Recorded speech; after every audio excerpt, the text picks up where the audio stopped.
Trump is creating a new style of governance the world has never seen. Donald Trump unveiled his Board of Peace. At the same time, Jared Kushner unveiled a new Gaza plan for rebuilding the Gaza Strip. Rather than the people governing themselves through the ballot box, like with the democracy, or even rather than a monarchy or a dictator, this is a new style of governance that is being rolled out, where essentially investors are going to build up territories, build up countries, build up nations, and they will control them. It would be run by, rather than presidents and prime ministers, sovereign CEOs. This is much more sinister.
And let me explain. It starts off with Kushner's new Gaza plan. I think they've chosen Gaza because they knew they could bomb the heck out of it to raise the entire place so that they could clear all the rubble, build something brand new, and try out this new style of world domination. And we know this because the Board of Peace is not, even though it was supposed to be created for Gaza, it's not in their charter. Gaza's not mentioned. It's for any and all territories that they can essentially get their hands on to do this exact same project. Gaza is just the prototype. Now let's first listen to Jared Kushner talking about the new Gaza plan. We want to encourage all the countries to be able to follow these best practices. What the Board of Peace will have the ability to do if we're successful with Gaza is really show how do you do peace implementation. As we're creating this system, we can just document these learnings and make them available to all else who want to use them in the future. Very specifically, Jared Kushner's talking about investors redesigning a strip of land whose people still do not control their borders, their politics, or their security. They will not be in charge.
There'll be amazing investment opportunities. The charter for the Board of Peace actually gives Trump ultimate decision-making power with the ability to act on the board's behalf without needing full board consent, essentially making him a king of a territory. That is essentially what this is. And the thing about the Board of Peace is that it's not limited to Gaza. When they started Board of Peace, they said, well, this is for the rebuilding of Gaza. But then they wrote the charter and they unveiled the charter, and it turned out, wait a minute, this isn't limited to Gaza. This is for any and all areas of the world that you believe there's a conflict, and you're going to go in there with investment investor money and rebuild these areas, and the investors will actually be in charge. The governance will be by the investors who have a board, a chairman of the board who's ultimately the overseer of this, not the people. They want that for all of us. This is a way for the investors to start ruling the world.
We are in Davos at the World Economic Forum. And the Trump administration and myself, we are here to make a very clear point. Globalization has failed the West and the United States of America. It's a failed policy. It is what the WEF has stood for, which is export, offshore, far shore, find the cheapest labor in the world, and the world is a better place for it. The fact is, it has left America behind. It has left the American workers behind. And what we are here to say is that America First is a different model, one that we encourage other countries to consider, which is that our workers come first. We can have policies that impact our workers. Sovereignty is your borders. You're entitled to have borders. You shouldn't offshore your medicine. You shouldn't offshore your semiconductors. You shouldn't offshore your entire industrial base and have it be hollowed out beneath you. You should not be dependent for that which is fundamental to your sovereignty on any other nation. And if you're going to be dependent on someone, it darn well better be your best allies. Okay? And so that is a different way of thinking. It is completely different than the WEF. I viewed the WEF as not a flagpole in the middle, but in fact, they are the flag. Whichever way the wind blew, so it blew. You should have solar, you should have wind. Why are you going to do solar and wind? Why would Europe agree to be net zero in 2030 when they don't make a battery? They don't make a battery. So if they go 2030, they are deciding to be subservient to China.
Oh shit! Was my mic, bro? Was my mic off the entire time? Ah shit, bruh. I was going harder, bro. Oh my gosh. I always keep forgetting that my mic's always off. All right, bruh. Bro, this is why I need a tech guy, bro. But people didn't hear that monologue that I was doing, bro. That was such a good monologue, bro.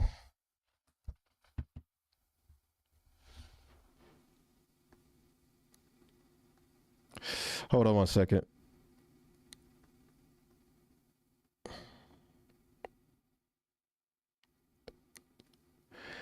Anyways, I was all right, so basically what I was talking about in the clip, okay, so Howard Lutnick pretty much went out there at the World Economic Forum, said that, hey, blah, blah, blah, we want, basically, he dismantled, according to this tweet right here, I'll go ahead and show it again. So he dismantled this. He said he dismantled the globalism just died or whatever in Davos or whatever. I'm not gonna replay the clip again. I'm sorry about that. My fucking mic was, bro. Fuck, bro. This is why I fucking hate it, bro. This is why I need a fucking a literal guide that can come here. Hold on one second. Someone's texting me because I'm trying to do my show right now and I'm losing my train of thought. Anyways, yeah. So like, sorry about that. My mic was off.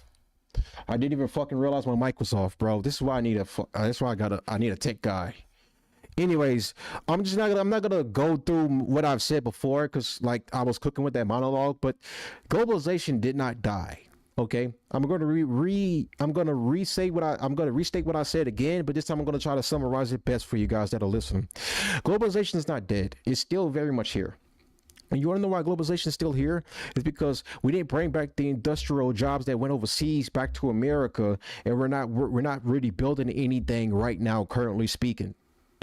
Okay, there was a thing called the Liberation Day that Trump delivered.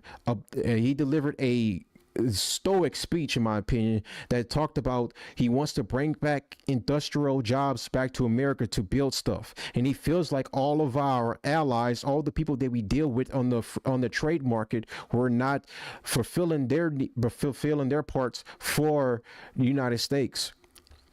So instead to rectify that, he decided to put tariffs on all of these countries.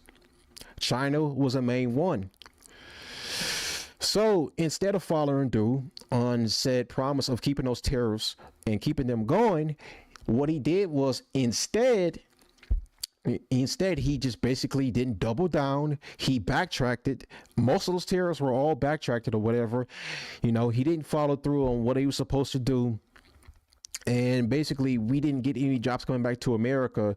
We basically just cooked ourselves and didn't follow through. So for Howard Lutnick to go up here and say that globalization is dead, it's not dead. It's actually still very much apparent. And you know why it's still apparent? Because you still have things called the H-1B program, where we're importing a bunch of foreign workers here to work in these certain fields. Explicitly, it's mostly tech fields that are coming here and they're taking Americans' jobs. Okay, they're coming here and they're taking Americans' jobs. So they're coming up, they're lining up, they're coming here, they're working jobs. Sometimes they're hired to basically replace someone who's already on a job. That's the purpose of like the H-1B programs or any of these visas, the O-1 or whatever. These visas are able to bring in foreign workers to come to America. And sometimes these people are very successful, of course, because we go to the country and we get the best ones from those countries per se. And then all the other immigrants roll in illegally or legally or whatever. They don't come in through a visa program. They come in through other means, like over the border, and then they gain citizenship through other ways, green card holders. But the point of the matter is what I just said was, for him to sit up and say globalization is not dead, and then he spoke about Europe a little bit, it is not dead. It's very much more in full swing, and it's very much still destroying the world right now, because you look at what's going on in Europe right now. Europe is being destroyed right now because of mass amounts of immigration. Europe is being literally raped to death by mass amounts of immigration. Like, this is the reason why, like, there's so much unrest right now going on in Europe, because like they're being flooded with so many immigrants. It's no wonder that people are so mad about what's going on. So to sit up here and say that saying that net zero made Europe dependent on China, that's that. But at the same time, mass amounts of immigrations also destroyed Europe, bro. And they've offshoot a lot of their industrial industry, just like America, to China, to all these other countries. Instead of these countries making stuff themselves, it's cheaper just to send them overseas and have the Chinese people go and do it instead of Americans work these jobs. This is what gets me so mad, because like he sits up here and says that globalism has failed. Brother, we still don't have industrial jobs here in America. We still do not make nothing. What exactly do we make? We don't make nothing. You know who makes it for us? China. Our very much competitive superpower, China, makes all of our important material. Most of the fighter jets or whatever you see, they're flying around the skies or whatever, patrolling America, patrolling the seas or whatever. You know who makes those? You know who makes the material? It's China. China makes those materials. So for people to sit up here and say that globalism is dying, it's still very much active right now, even at this moment. Look at guys like Elon Musk, for example, Sam Altman, Peter Thiel. They're globalists.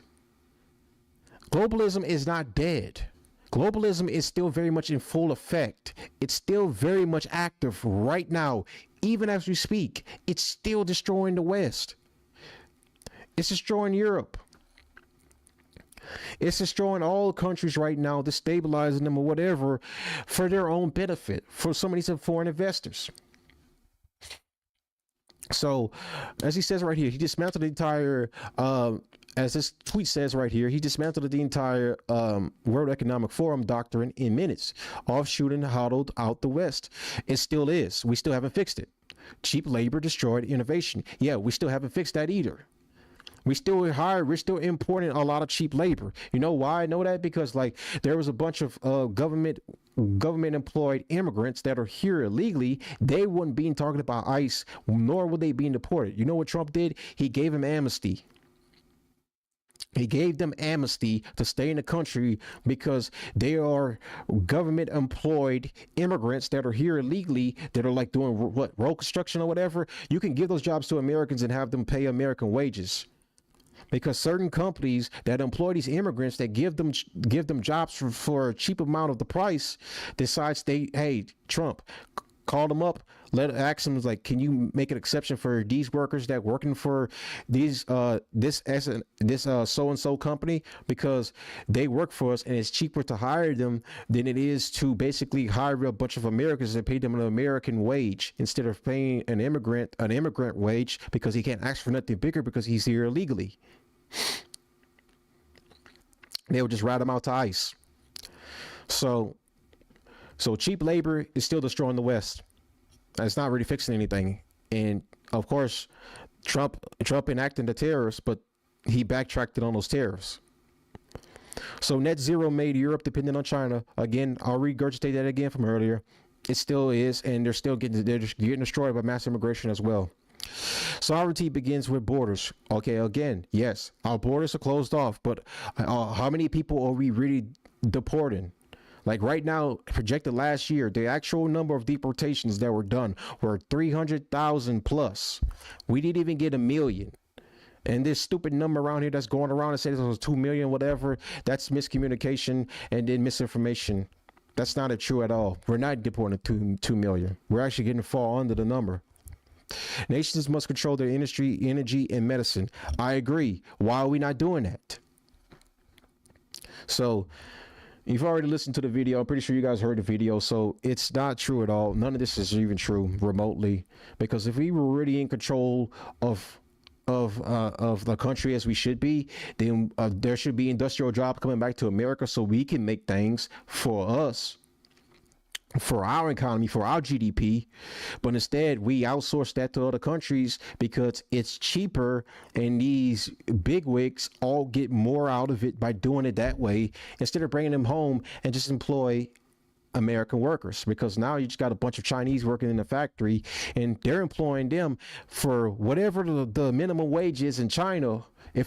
If they're even, yeah, what if they're, I don't know off the top of my head what is their minimum wage, but they get paid Chinese wage instead of coming here to America and making American wages off those industrial jobs. But of course, instead of following through and bringing his jobs home, Trump just backtracked like he always does. So sorry about my mic being muted. Well, we can go back to this one right quick because like I want to touch Trump on is I want to touch up about this Kim Iverson. So I'm not gonna play the video again, but basically what I said earlier, just to go ahead and give you guys of understanding what they're really doing with Gaza. So what they're doing with Gaza is basically they're turning Gaza into Saudi Arabia 2.0. That's what I was saying when my mic was muted. So they're turning Gaza into Saudi Arabia. And why is that? Again, what Kim Iverson said, this is prime real estate. This is prime real estate. She didn't say that verbatim, but I'm saying that because that's what it is, because that's what Jared Kushner alluded to. This is what he said. So he said that Gaza itself is prime real estate. Why is it prime real estate? Well, as you may know, so it's prime real estate for the sole reason is because like where Gaza is at, it's right next to a body of water. So it's perfect for like a beachfront resort. And that's exactly what this whole thing was leading to when they stopped the war where they stopped the genocide that was going on in Gaza. What they were leading to was they were going to create a new Gaza. That's basically what this, funny enough, because that's exactly what this is titled, New Gaza.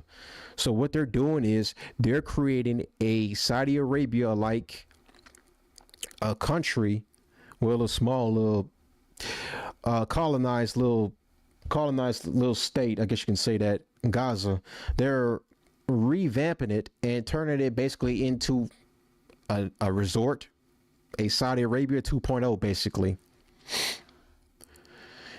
And now the Board of Peace, of course, they're run by world leaders and also investors that also have a stake in this too as well.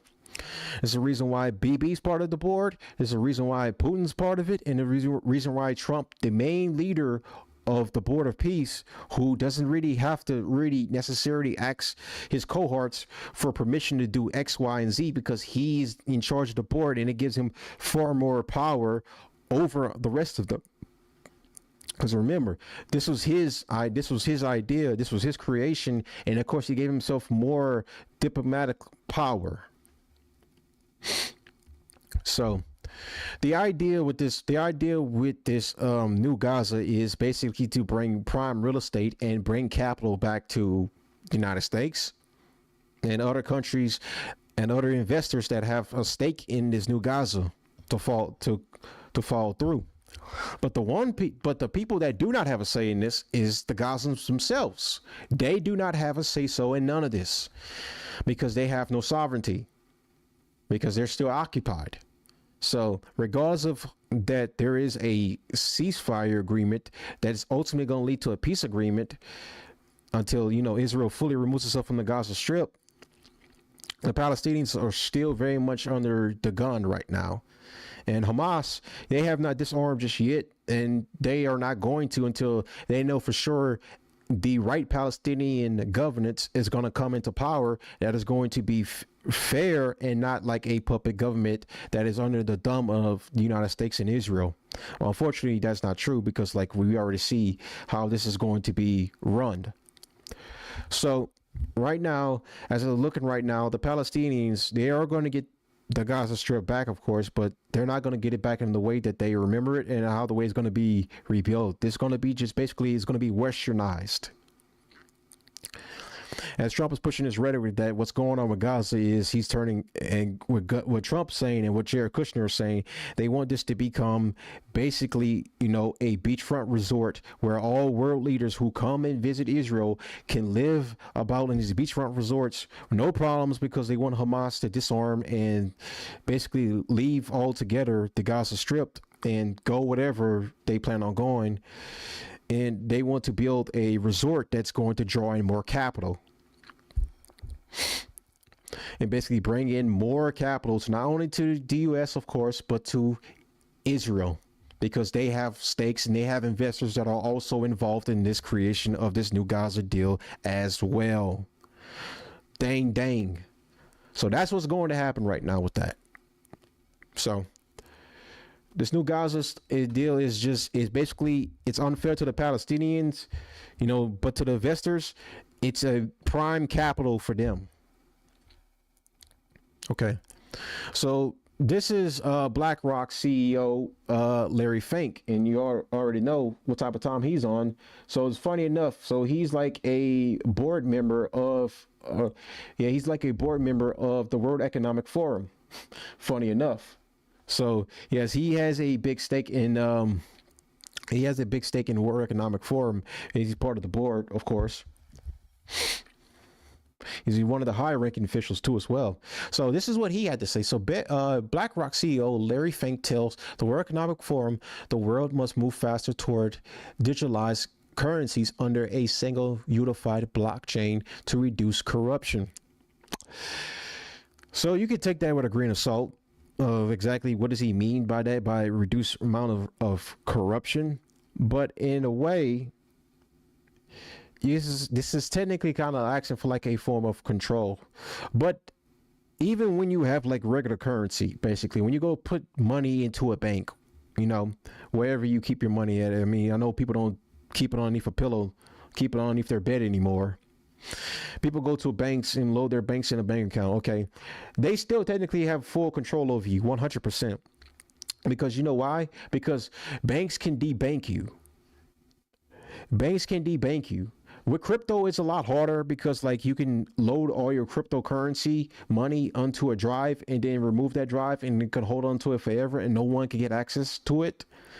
But, you know, with actual like physical currency, that's easier to debank you and also, you know, basically hurt your chance of like, you know, be able to afford the necessary needs or whatever. Because you don't have a bank, you can't bank with people or whatever. I'm sure there are some banks out there that will probably bank with you on the low, but you got to look very hard and good because all the main branded banks, once you're debanked, you're debanked. So it's happened to a lot of prominent people in this space. But so it goes on right here.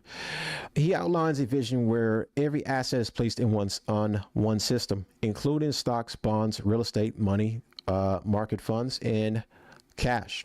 In that system, ownership would be tokenized, frictionized, programmable, and instantly transferable on one all-encompassing blockchain ledger. So it's best to just take this with a grain of salt because this is the BlackRock CEO who's pretty much BlackRock or Blackstone too as well are buying up a bunch of properties and selling them. Basically, they're still in the way the real estate jobs from a bunch of real estate agents too as well, but they're also taking advantage of the housing market and manipulated it to better suit themselves, to incentivize themselves. Trump, I remember recently there was a Truth Social post that he's going to make that illegal for a bunch of these big wig companies to buy up housing units and basically sell them back to the market to incentivize themselves, which is amazing because they're buying these houses up and then they're selling them back to families to a price to where it makes it hard to really afford these properties. So that's a great thing. But like I said, to go back onto the main point, you got to take this with a grain of salt, what he's saying right here about reduce corruption. What exactly does he mean by reduce corruption? That he wants to move towards a cashless society to where there is no corruption whatsoever at all? I just don't believe that at all. I just don't, because there is a catch to all this stuff. But we're going to listen to what he has to say. I think the movement towards tokenization, decimalization, is necessary. It's ironic that we see two emerging countries leading the world in in the tokenization and digitization of their currency. That's Brazil and India.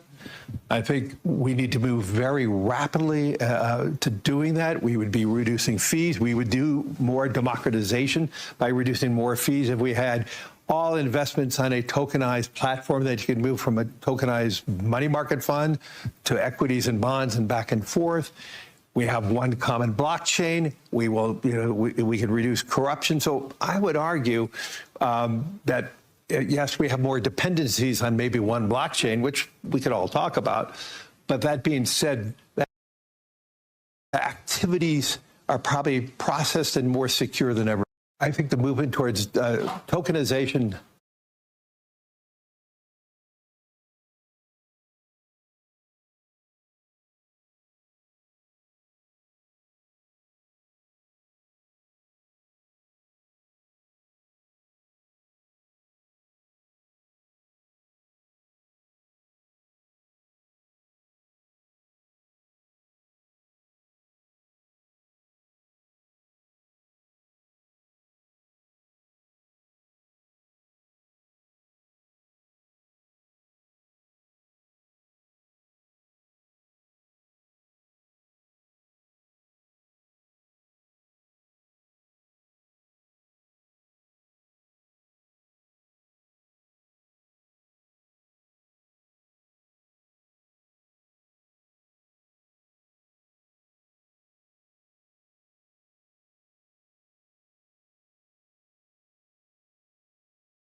规则面前，应当人人平等。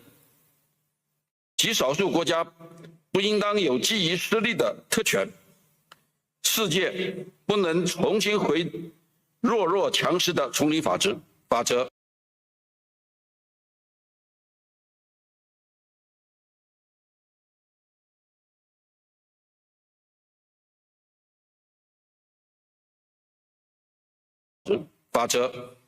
各国都有权维护自身的正当权益。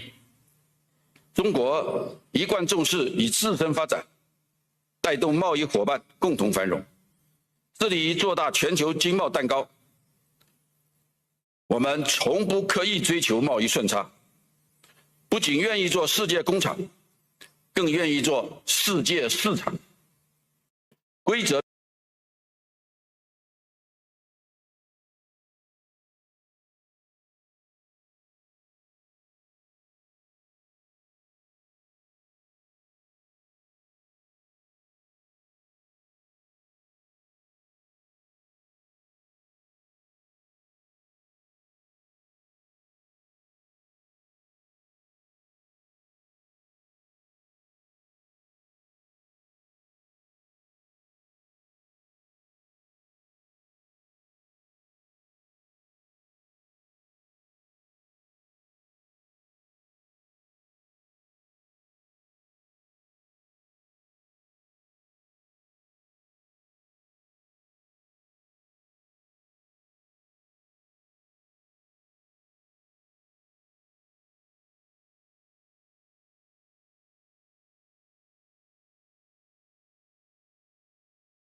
Bro, I keep forgetting to turn off my mic.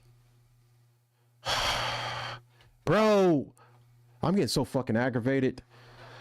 Oh, man. Look, I'm just keeping my mic on. All right. But basically, look, let me just go over this again. Yeah, I'm about to repeat myself a lot.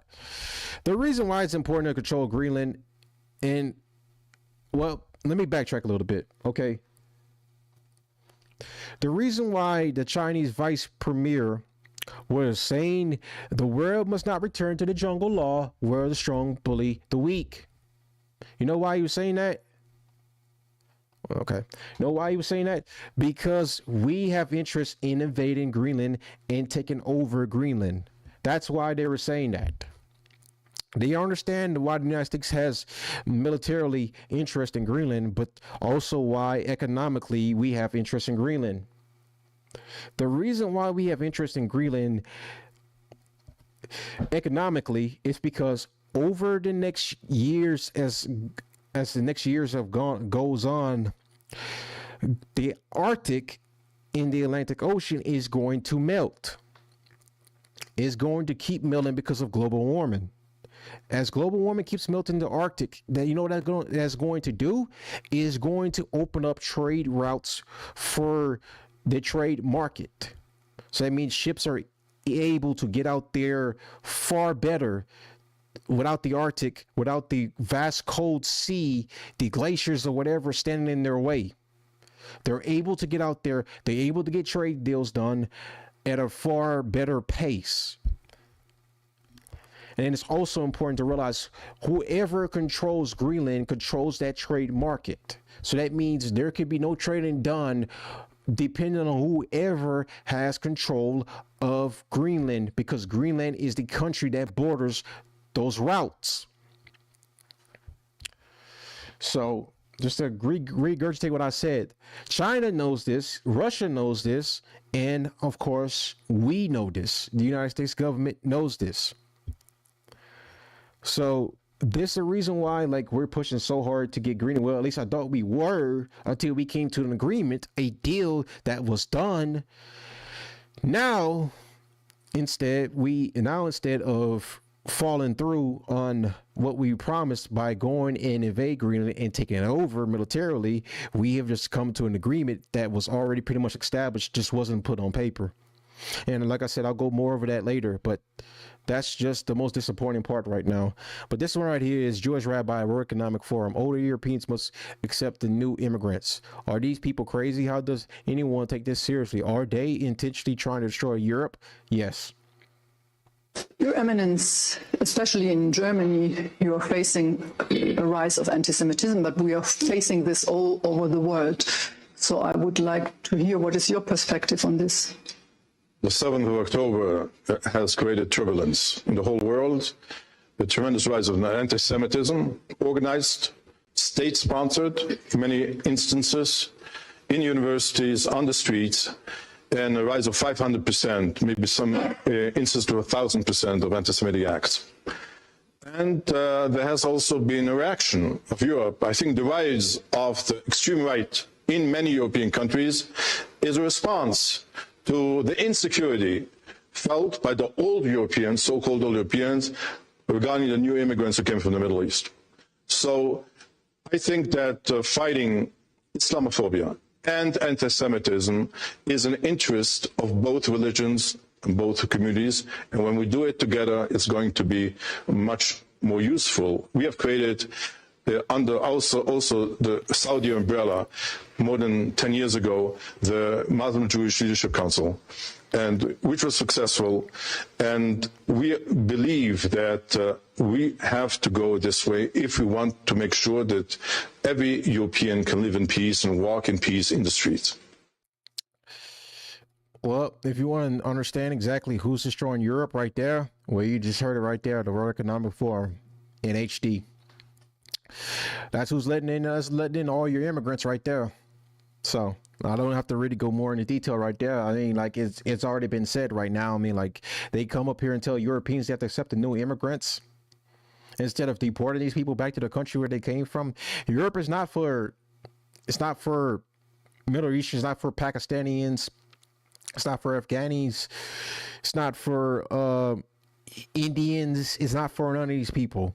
Europe is for Europeans, okay, as it should be. Flooding these countries in with so much amount of immigration, you're going to cause a bunch of unrest right now between all of the native people, along with these new imported people that sit there and don't really have a claim to that land. It's more of like invaders invading the land, and they're being welcomed in by world leaders who don't care about their own people. They're being bled dry right now by so much massive immigration. It's no wonder there's so much civil unrest.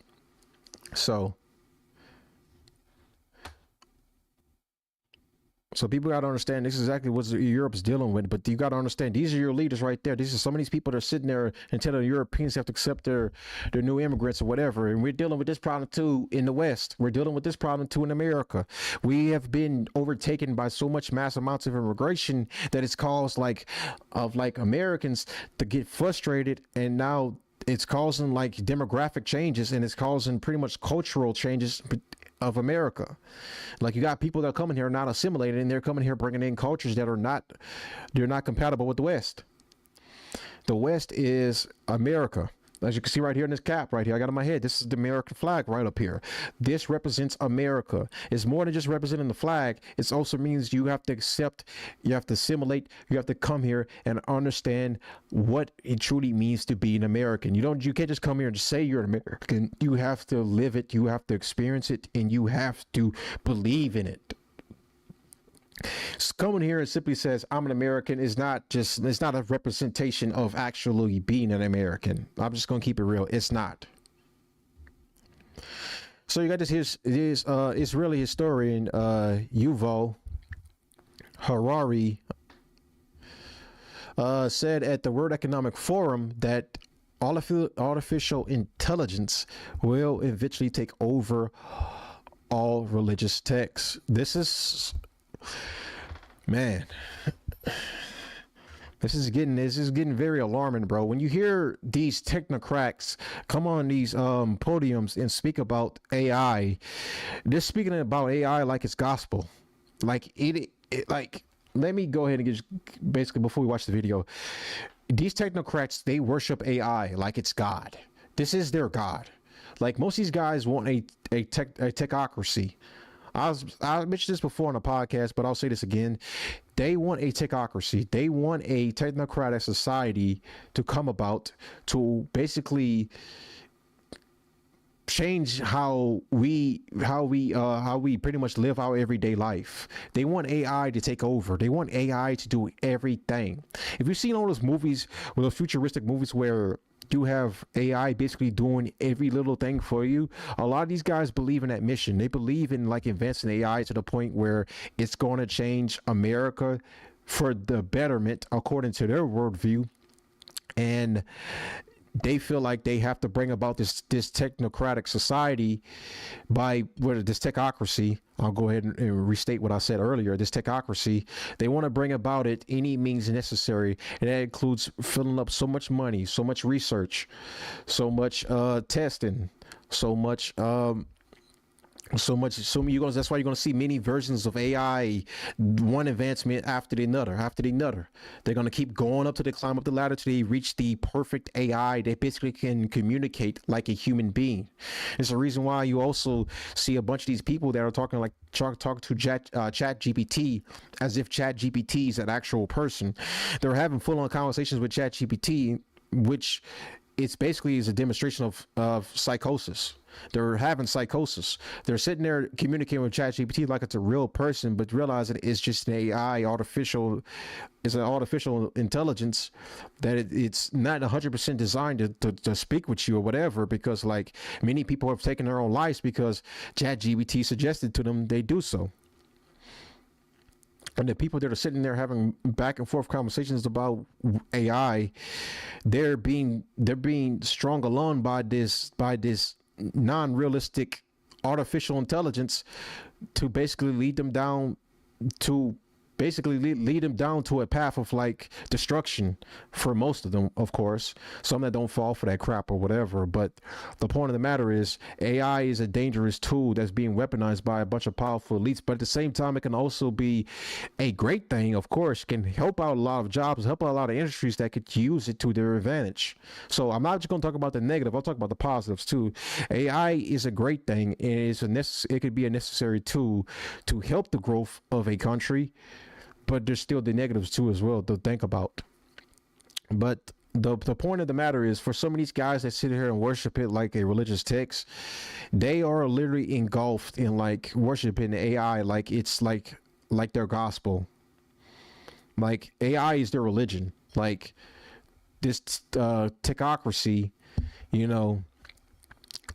I'm trying to think of a word I can combine it together, but this is what they worship. You know, this is what some of these billionaires like Sam Altman, Elon Musk, Peter Thiel, this is what they believe in. This is what they're pushing forward. Because they want AI to basically come about and come to take over. And also go back from an earlier point, who do most of these people that work in these fields that are doing the AI testing and that are working on advancing AI? It's a bunch of H-1B program Indians who are here on these work visas to come here and work in these types of fields to enhance AI for the purpose of competing with, say, China, who's also in the AI battle that are working on advancing their AI feature, which is DeepSeek, to compete with ChatGPT, OpenAI, of course, or Grok, which is Elon Musk's AI, to win the AI race. So that way we are not second to China, who are also trying to use AI to advance their country. It's more about like who wants to win the AI race right now, and it's any means necessary. This is the reason why you hear some of these billionaires that will sit here and say we have to import a bunch of these H-1B visa workers, because in order to win the AI race, we got to win any means necessary. So that means we have to import so many immigrants to the country, regardless of how the general public might feel about that. So, but we're going to get into this right now. He predicts that AI will control every major world religion, including Christianity, Islam, and Judaism. Harari pointed out that Judaism defines itself as the religion of the book, granting ultimate authority to words rather than to people. What happens when the greatest expert on the holy book is AI? Do you know? As far as putting words in order is concerned, AI already thinks better than many of us. Therefore, anything made of words will be taken over by AI. If laws are made of words, then AI will take over the legal system. If books are just combinations of words, then AI will take over books. If religion is built from words, then AI will take over religion. This is particularly true of religions based on books, like Islam, Christianity, or Judaism. Judaism calls itself the religion of the book, and it grants ultimate authority not to humans, but to words in books. Humans have authority in Judaism not because of our experiences, but only because we learn words in books. Now, no human can read and remember all the words in all the Jewish books, but AI can easily do that. What happens to a religion of the book when the greatest expert on the holy book? That's what I'm saying. Like, these people literally worship AI like it is this is their religion. This is their religion. Like, these technocrats, their AI is like their Christianity, their Judaism, their Islam. But even still, when you look at it right now from like a broader point, a lot of these regardless of like how you may view them or how they may say, these Jewish billionaires that are specializing in these AI departments, they're still very much has that Judaic mentality inside of them. They're still, because it says in their book all the time, they're tribal as a tribe. It's identity politics 101. So regardless of like they may separate themselves from their religion and then worship AI, that tribalism that's inside of all these Jewish people are still there. Look at Alex Karp, for example. I mean, he worships Israel, and why should he? Because he's not a practicing Judaist. He's an atheist who worships AI. But all the time he has ties to Israel, because he'll say it all the time. I'm Jewish. I have ties to Israel. So that's just pretty much what it is right now. Like regardless of like they have no affiliation with the religion, they still have ties to Israel because of one valid reason: identity politics. So this was actually pretty funny. So we'll segue to like a comedy section right here. So Davos depravity, escort demand soars among global elite. So there's a bunch of escorts that were requested for a bunch of all the big CEOs, the academics, the politicians that were all coming for the big World Economic Forum. And as you can see right here, it was as over 33,000 politicians, business leaders converged for the World Economic Forum in Davos. Escort agencies reported a record-breaking surge in bookings, with 300 escorts, up from 170 last year, servicing high-profile clients, bruh. This was actually pretty funny. That's the reason why I wanted to show this right quick, because like it's a little joke we can laugh at. So it's a little joke we can laugh at. Okay. So this one right here.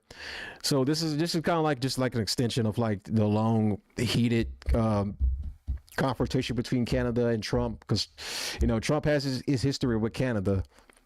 And now right now this is from Nick Serter. Just in, President Trump has just revoked the invite he extended Canadian Prime Minister Mick Carney to join the Board of Peace.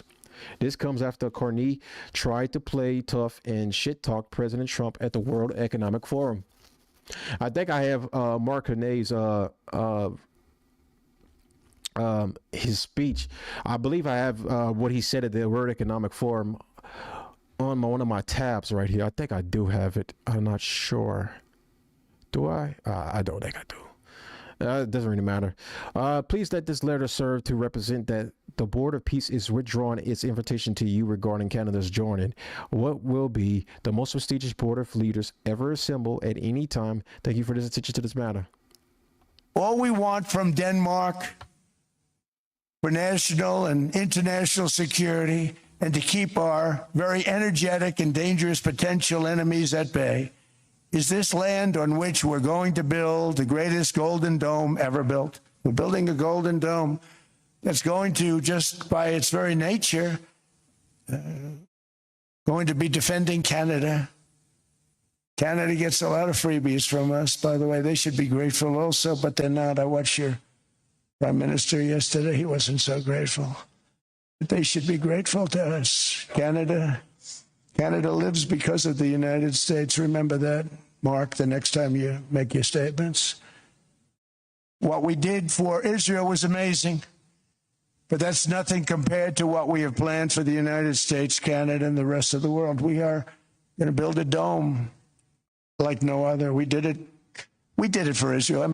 All we want from Denmark for national and international. All right, so that's just pretty much it. Like he's pretty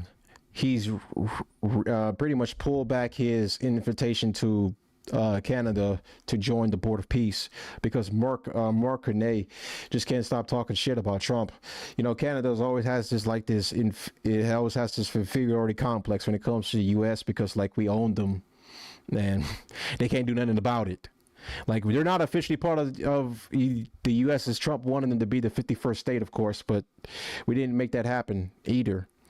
So Canada is still out there talking shit as per usual, like the good boy it is. So this one right here, Elon Musk's full speech today at Davos. I find it like a good listen. This one's like an edited version, so we it's gonna be like boosted audio too. Great, it's easier listening, and silence is removed to save you time. So this one's a good edit, so I thought we can watch it. It's only like 27 minutes. Interesting. I'm gonna mute my mic and I'm gonna plug my phone in right quick. How many quotes are you going to want that are going to be after this session? I don't know. I mean, 5. Okay. So good afternoon, everyone. It's great to see everybody here. It's been an amazing week here in Davos. Hopefully everybody saw that we are having conversations here. Hopefully everybody agrees. There are some conversations that we may disagree. There's many conversations we may have agreed, but through those conversations, and I think today's result with a peace agreement earlier today, the World Economic Forum is here to have those conversations, to have understandings, and also resolution. So it's an important component of who we and what we are, and I'm thrilled to have Elon Musk here. He came all the way from California to be here to see all of you. So thank you, Elon. You're most welcome. I heard about the formation of the Peace Summit, and I was like, is that PIEC? A little piece of Greenland, a little piece of Venezuela. We got one. All we want is peace. Okay, I'm going to, as I said, I'm a pretty proud CEO of BlackRock since we went public. The compounding return of BlackRock to our shareholders was 21%. Since Elon took Tesla public, his compounded return is 43%. This is just another advertisement for everybody, especially for Europeans. This is why more citizens should be investing with growth, investing with their countries. Imagine if a lot of pension funds invested with Elon when Tesla went public, and how much return with all the pension funds that invested side by side with Elon and the growth. So a spectacular return. There's very few companies. Well, I don't think there's any other company as large as Tesla today that has that compounded return. So congratulations. Oh, thank you. It's a good measurement. Well, we have an incredible team at Tesla, and that's the reason. So I want to get into the dirt, the meaningful component about technology, the possibilities. I want to talk about AI and robotics, energy, space, and the progress ultimately coming down to engineering discipline, scale, execution, and few people, if not anyone, has the experience and the fortitude to confront these issues head on. Not just the ideas, but the execution across so many different technologies, Elon. And that's why I thought it was important for us to have this dialogue here in Davos. So you're presently building on AI, on robotics, on space, on energy, all at the same time. When you look across those efforts, what do they have in common from an engineering standpoint? Well, they're all very difficult technology challenges, but the overall goal of my companies is to maximize the future of civilization, like basically maximize the probability that civilization has a great future, and to expand consciousness beyond Earth. So if you take SpaceX, for example, that SpaceX is about advancing rocket technology to the point where we can extend life and consciousness beyond Earth to the moon, to Mars, eventually to other star systems. And the one thing I like about Elon Musk is he's a very smart guy. At the same time, I mean, he's a very antisocial guy, but that tends to happen with guys that have high IQs. They typically have some form of a defect. Besides just the massive amounts of brains, they tend to be, like Elon's case, he has Asperger's, so he's very he gets I remember when Trump won his presidency, he was ecstatic, very much ecstatic, super ecstatic at that, to the point where he accidentally threw up a Roman salute. It was funny, it's to me, of course, but That's the type of things with these, so a lot of these tech bros, that they're very heavily smart, but at the same time they're very heavily weird, you know. And then plus there was another incident that happened with Elon also as well. That was 2 Christmases ago. He got into it when Trump won his election in 2024. On Christmas time, he went back and forth with a lot of prominent political commentators on X, and basically he took away their check marks in their monetization because they were critical of the H-1B program, which exposed that how many of them come to America and pretty much take jobs from working Americans. So that's another bad thing about Elon. Elon Musk is not, look, he's a smart guy, but I don't think he's a good guy. I don't. Like, the guy's got a lot of skeletons in his closet that he needs to address. So, but he's got his moments, but at the same time, I mean, like, the guy is kind of like, he's kind of a prick. I think we should always view consciousness, life as we know it, as precarious and delicate, because to the best of our knowledge, we don't know of life anywhere else. You know, I'm often asked, are there aliens among us? And I'll say that I am one, but Or you're from the future. they don't believe me. Okay. But I think if anyone would know if there are aliens among us, it would be me. We have 9,000 satellites up there, and not once have we had to maneuver around an alien spaceship. So I'm like, I don't know. Bottom line is, I think we need to assume that life and consciousness is extremely rare, and it might only be us. And if that's the case, then we need to do everything possible to ensure that the light of consciousness is not extinguished, because we're effectively, the way I view it is, the image in my mind is of a tiny candle in a vast darkness, a tiny candle of consciousness that could easily go out. And that's why it's important to make life multiplanetary, such that if there is a natural disaster or a man-made disaster on Earth, that consciousness continues. That's the purpose of SpaceX.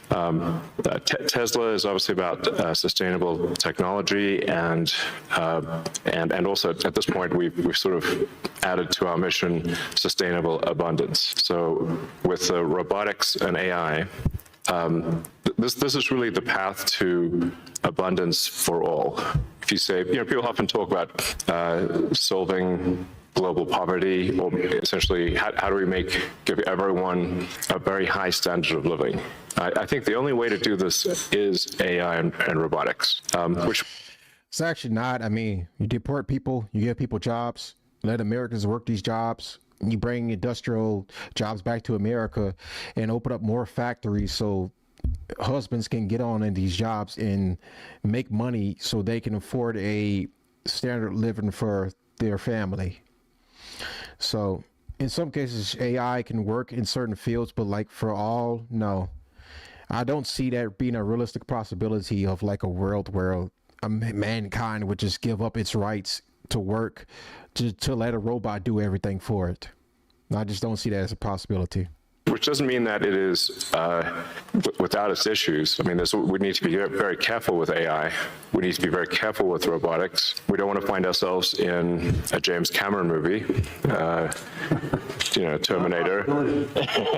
He's great movies, love his movies, but we don't want to be in Terminator. Look at this right here. Larry Fink and Elon Musk sitting together. That is a sight to see. The man right here that's in charge of a company that literally runs everything in America. There's a bunch of media companies that BlackRock runs. They're trying to buy up a lot of houses on the housing market. They own so many banks right now. BlackRock is literally like the ruler of the world right now.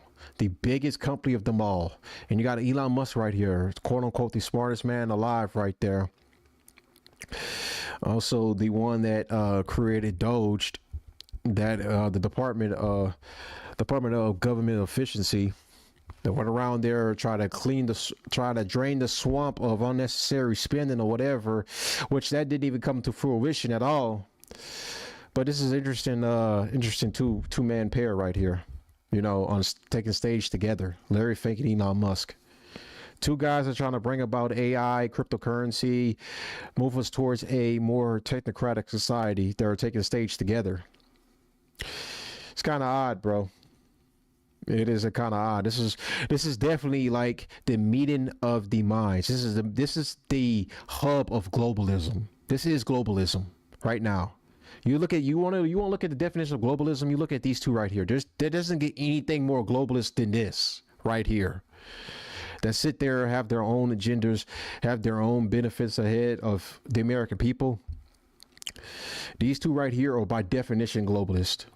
Obviously, but if you have ubiquitous AI that is essentially free or close to it, and ubiquitous robotics, then you will have an explosion in the global economy, an expansion in the global economy that is truly beyond all precedent. Elon, can that expansion be broad? Yes. Or is it narrow? And how can that be created? How can it broaden the global economy? Yeah, I mean, the way to think of it is that if you have a large number of humanoid robots, the economic output is the average productivity per robot times the number of robots. Right.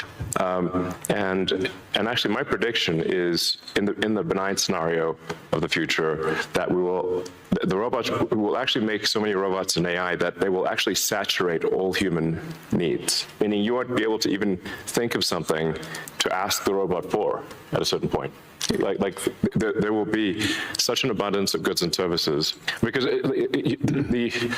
my prediction is that there'll be more robots than people. So, but how do you then have human purpose in that scenario? Yeah, I mean, nothing's perfect,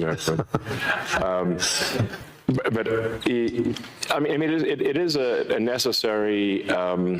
You can't have both. You can't have work that has to be done and amazing abundance for all. Because if it's work that has to be done, then you and only some people can do it, then you can't have abundance. Then it's narrow. Yes, narrow. Yeah. Exactly. So, but if you have billions of humanoid robots, and I think there will be, I think everyone on Earth is going to have one and going to want one. Because who wouldn't want a robot to, assuming it's very safe, watch over your kids, take care of your pet. If you have elderly parents, a lot of friends of mine have said they have elderly parents. It's very difficult to take care of them. Expensive. Yeah, it's expensive, and there just aren't enough people to take care of there aren't enough young people to take care of the old people. Right. So if you had a robot that could take care of and protect an elderly parent, I think that would be great. That would be an amazing thing to have.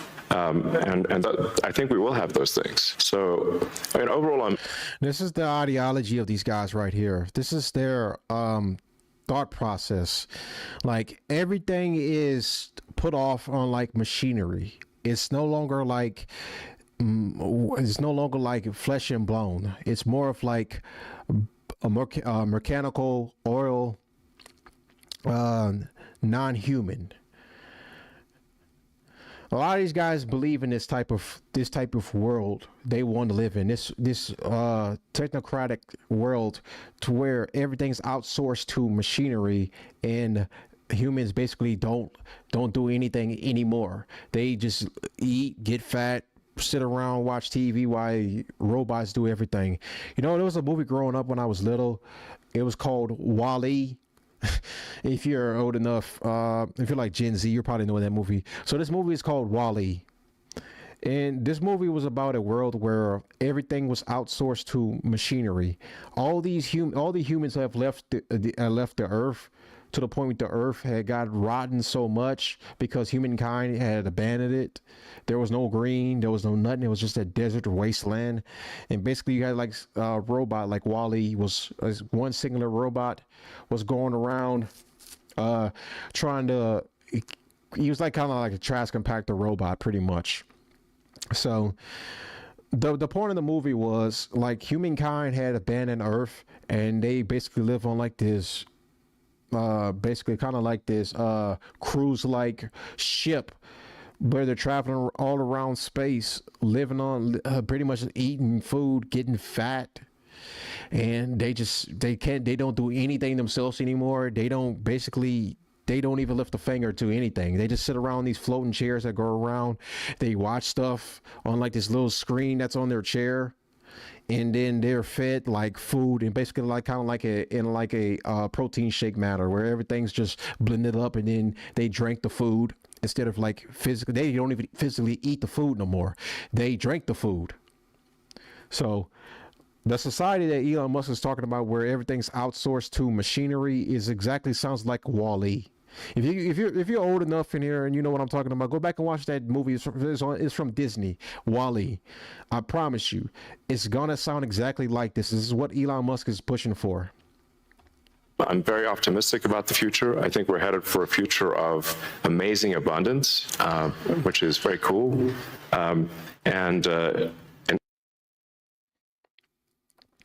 Oops. Amazing abundance, which is very cool. And definitely we are in the most interesting time in history. I think there's a more interesting time in history. Can you and I reverse aging in this new history, or are we going to see it? I haven't put much time into the aging stuff. I do think it is a very solvable problem. Like you can. I think when we figure out what causes aging, I think we'll find it's incredibly obvious. It's not a subtle thing. The reason I say it's not a subtle thing is because these guys are trying to play God, bro. They're trying to keep you. They're trying to turn you like a transhumanist. There's like a culture of these types of people that go around and give like these conferences, these public speaking events where they're talking about this transhumanism, where you could transcend being a human and become basically a machine. You don't age, you don't die out, you could transfer your mind, your essence into a new body. Like it's not human. It's not humane. It's all machine. That's just what it is. That's what it turns into. So these people that believe in this transhumanism, there's some real freaks. I'm not gonna lie. And like them telling you that you're not gonna lose your form of humanity is just a stupid fallacy. You will lose your form of humanity by transferring your entire being as a human into a mechanical body. It sounds crazy on paper, and realistically speaking, it's just not going to happen. Only the general masses want to turn themselves into machines. All the cells in your body, with some pretty much age at the same rate. I've never seen someone with an old left arm and a young right arm ever in my life. So why is that? That means that there must be a clock, a synchronizing clock, right, that is synchronizing across 35 trillion cells in your body.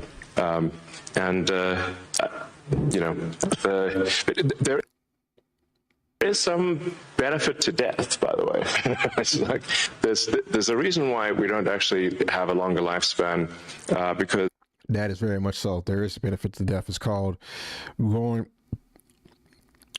to heaven. That's what it is. Going and receiving your judgment in front of God. So I'm not going to spend too much time on that one. I guess we can end it right there. But let's talk about this one right here. So Gavin Newsom was also at the World Economic Event, of course. He was there at the forum, and he threw some shots at Trump. And, of course, Trump responded in a Trump matter as per usual. So let's dive into that. The people in California, we want to have no crime. I know Gavin was here. I used to get along so great with Gavin when I was president. Gavin's a good guy. And we're going to, if he needed it, I would do it in a heartbeat. I'd love to see. We did help them a lot in Los Angeles, a lot with the early in my term when they had some problems. But we would love to do it. I would say this, if I were a Democrat governor or whatever, I would call up Trump. I say, come on in, make us look good. Because we're cutting crime down to nothing. And we're taking people out, career criminals, who are only going to do bad things, and we're bringing them back to their countries. But where we've done it has been amazing. I'm not gonna lie to you, Gavin Newsom does mock JD Vance, bro. He does mock JD Vance, bro. There's no chance in hell, like, Honestly speaking, I'm telling jokes, but I mean, like, bruh, come on, man. He mocks JD Vance. That's just 100% truth. And we have a capacity to do it at much greater levels. We're cutting illegal aliens off welfare and other government benefits, and I've directed that starting immediately, there will be no more payments to sanctuary cities because they are really just sanctuaries for criminals. They're really protecting criminals, and those are the ones we have to get out of the country: murderers, drug dealers, the mentally insane. They emptied their mental institutions into the United States.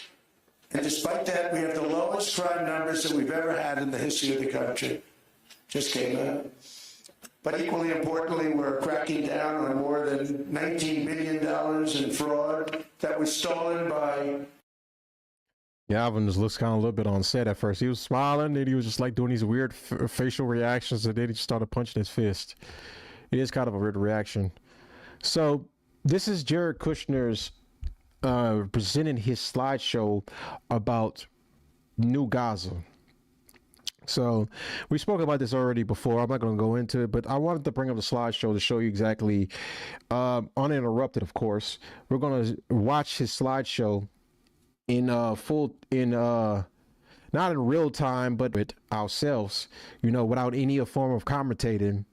And then afterwards, I'm just going to add a little bit more to what I said earlier about this new Gaza project that they're building towards. Plan. We brought in, I thank you, Kier Gabay, who's one of the most successful real estate developers and brilliant people I know. He's volunteered to do this, not for profit, really because of his heart. He wants to do this. And we've developed ways to redevelop Gaza. Gaza, as President Trump's been saying, has amazing potential. And this is for the people of Gaza. We've developed it into zones. In the beginning, we were toying with the idea of saying, let's build a free zone, and then we have a Hamas zone. And then we said, you know what, let's just plan for catastrophic success. Hamas signed a deal to demilitarize. That is what we are going to enforce. People ask us what our plan B is. We do not have a plan B. We have a plan. We signed an agreement. We are all committed to making that agreement work. There's a master plan. We'll be doing it in phasing. In the Middle East, they build cities like this in 2-3 million people. They build. The son-in-law of the president is already worked day and night to get this done, but obviously this wasn't just done by himself. This was a coordinated effort by investors, world leaders, and the president himself. This in 3 years, and so stuff like this is very doable if we make it happen. Rothel will start with. This will show a lot of workforce housing. We think this could be done in 2-3 years. We've already started removing the rubble and doing some of the demolition. And then New Gaza. It could be a hope. It could be a destination, have a lot of industry, and really be a... Bro, look at this. This is... Bro. Look at the... I know I promised not to interrupt. I'll go back a little bit and then I won't interrupt. But like, bro, look at this. This is like legit crazy to me. This looks, bro, they're going for the Saudi Arabia look and everything. They're going to try to turn Gaza just into a westernized, another westernized country in the Middle East. That's just basically what this is. Yeah, bro, they're maximizing this. Place that the people there can thrive, have great employment. Once this starts going, we think there should be 100% full employment and opportunity for everybody there. And we have a lot of data on what can be, but we think that this really gives the Gazan people an opportunity to live their aspirations. But it all starts with security, and it all starts with governance. Final note I'll just say on the Board of Peace, which is that all the lessons we're doing is we're basically studying the best practices from all over the world, and we're watching who does education the best, who does healthcare delivery the best. All of these things it's not secret IP. All this is IP that the Board of Peace is going to make public, and we want to encourage all the countries to be able to follow these best practices. A lot of the things that President Trump is doing in America, if they're working, we should all be copying them. If we find what's working in other countries, we should be copying them too. And so what the Board of Peace will have the ability to do if we're successful with Gaza is really show how do you do peace implementation, which is something that when we got this deal done, we didn't really find too much expertise or know-how on how to do it. So as we're creating this system, hopefully it's something that we can just document these learnings and make them available to all else who want to use them in the future. So demilitarization, this is something we're starting now that we have a new government in Gaza. This government will be working with Hamas on the demilitarization to really take the principles that were agreed to in the document to the next phase. and hopefully that will be successful. Without that, we can't rebuild. So if Hamas does not demilitarize, that will be what holds back Gaza and the people of Gaza from achieving their aspiration, and that's very important. So the next 100 days, we're going to continue to just be heads down and focused on making sure this is implemented. We continue to be focused on humanitarian aid, humanitarian shelter, but then creating the conditions to move forward. So thank you. Final point I'll just make is this is really only possible because of the work of so many people and President Trump's great leadership. But a lot of you have been asking, how can we help? So the countries have all been incredibly generous. We'll be doing the first conference where we'll announce a lot of the contributions that will be made in a couple weeks in Washington. From the private sector, there'll be amazing investment opportunities. I know it's a little risky to be investing in a place like this, but we need you to come, take faith, invest in the people, try to be a part of it. And then finally, I'll just talk to people on the media and on the social media, which is, this deal only happened because we worked with Israel, we worked with Turkey, we worked with Qatar, we worked with Saudi, we worked with Egypt. I mean, everyone worked together. We worked with UAE. We all worked together to make this happen. I see a lot of people trying to escalate, criticizing Israel or Israelis criticizing Turkey or Qatar. Just calm down for 30 days. I think that the war's over. Let's do our best to try working together. Our goal here is peace between Israel and the Palestinian people. Everyone wants to live peacefully. Everyone wants to live with dignity. Let's put our efforts towards promoting those who are doing the work to build this up, like Ali and his committee. Let's focus on the positive stories, and let's just calm down, turn a new chapter. And if we believe that peace is possible, then peace really can be possible. So we're going to continue to work every day. We need all of your help to do it. And again, I just really want to thank President Trump for his leadership in doing this. This would not have been possible without your commitment to this. Everyone thought it was impossible to end this war. You never gave up. You never stopped. Every time there was a setback, you told us to try harder. You gave us different ideas. And we've made several impossible things happen just in Gaza to date, and there's no reason why we shouldn't be able to make even more impossible things happen. So really thank you for your amazing leadership. All right, so I want to add a little bit more to what I said earlier. When it comes to this investment, all this money that they're trying to invest into New Gaza could come back to America and be reinvested into the country itself. They got some areas in the country that need to be torn down, rebuilt. People need to be taken off the streets. We got billions of dollars going into this New Gaza project that they're working on. Jared Kushner is at the forefront of all this. Of course, it's very obvious because it came from his, again, like I said earlier, it came from his idea, and as he named earlier, a bunch of world leaders who also have inputs about this, how this New Gaza is going to come about. The UAE is also part of it too as well. So this project to turn Gaza into New Gaza, which is Saudi Arabia 2.0, is just like, it's from investment, it's from money that's being sent off to the Middle East to finance this building of New Gaza, which in turn, which is kind of like taking money from the American people and giving it to the Gazans who don't even want this. They want what they had before. Instead of giving that back to them, they're disregarding their personal perspectives, and they're just letting the Gazan people forcefully deal with what they're getting. So they're forcefully getting this regardless of how they feel or not. All right. So this is not this is for their benefit. Of course, they are going to benefit with this, but at the same time, this is still militarily occupied. They're not necessarily free. Okay. The new governance of Gaza that's going to be put in place is going to be a puppet government. I already said that earlier too as well. So it's not necessarily like a government that's going to be strictly just for Palestine. It's going to be a government that's going to be under the thumb of the United States government and also Israel, the main two. So, and then also we've already heard this before. They've been talking about this for as long as this conflict has been going on, that even before it started on October 7th, even while it was still going on and why the bombings were continuing, they were talking about trying to stop the fighting because Jared Kushner had interest in the prime real estate that was in the Gaza Strip because it's right there next to a body of water. So I'm not going to regurgitate everything of what I said earlier, but that's the main reason why they're building this new Gaza and why they're utilizing it in a way to where it seems like this is just being built as a beachfront resort, because that's what it is. They're building it to basically bring in more investors to Israel, because at some point they are going to push for that land expansion, especially when it comes to Syria, who they've been bombing and still currently are bombing, to where they want to expand Israel from the little ethno state into a vast and large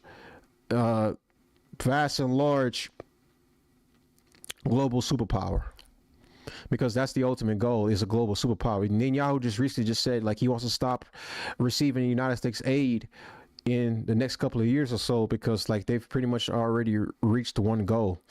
I mean, like they've already taken so much of our aid, and now they've already funded so much for the country to the point where they don't even necessarily need the aid anymore. So they already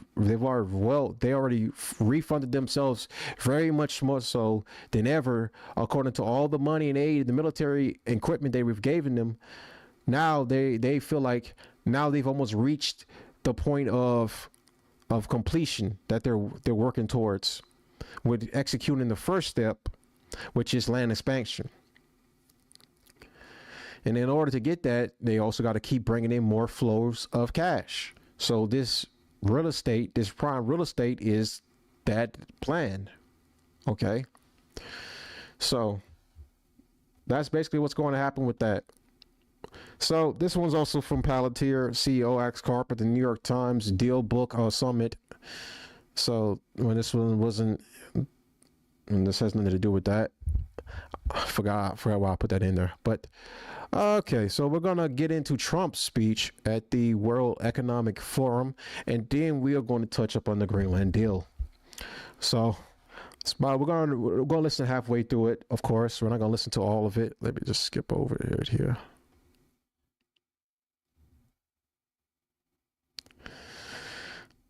All right. So now we're gonna listen to Trump's speech at the World Economic Forum.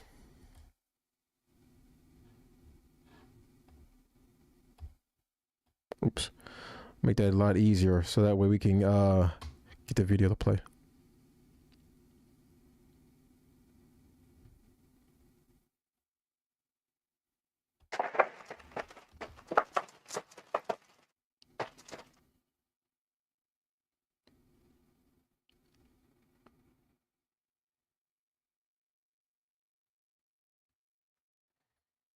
Well, thank you very much, Larry. It's great to be back in beautiful Davos, Switzerland, and to address so many respected business leaders, so many friends, few enemies, and all of the distinguished guests. It's a who's who, I will say that. I've come to this year's World Economic Forum with truly phenomenal news from America. Yesterday marked the one-year anniversary of my inauguration, and today, after 12 months back in the White House, our economy is booming, growth is exploding, productivity is surging, investment is soaring, incomes are rising. Inflation has been defeated. Our previously open and dangerous border is closed and virtually impenetrable. And the United States is in the midst of the fastest and most dramatic economic turnaround in our country's history. Under the Biden administration, America was plagued by the nightmare of stagflation, meaning low growth, and high inflation, a recipe for misery, failure, and decline.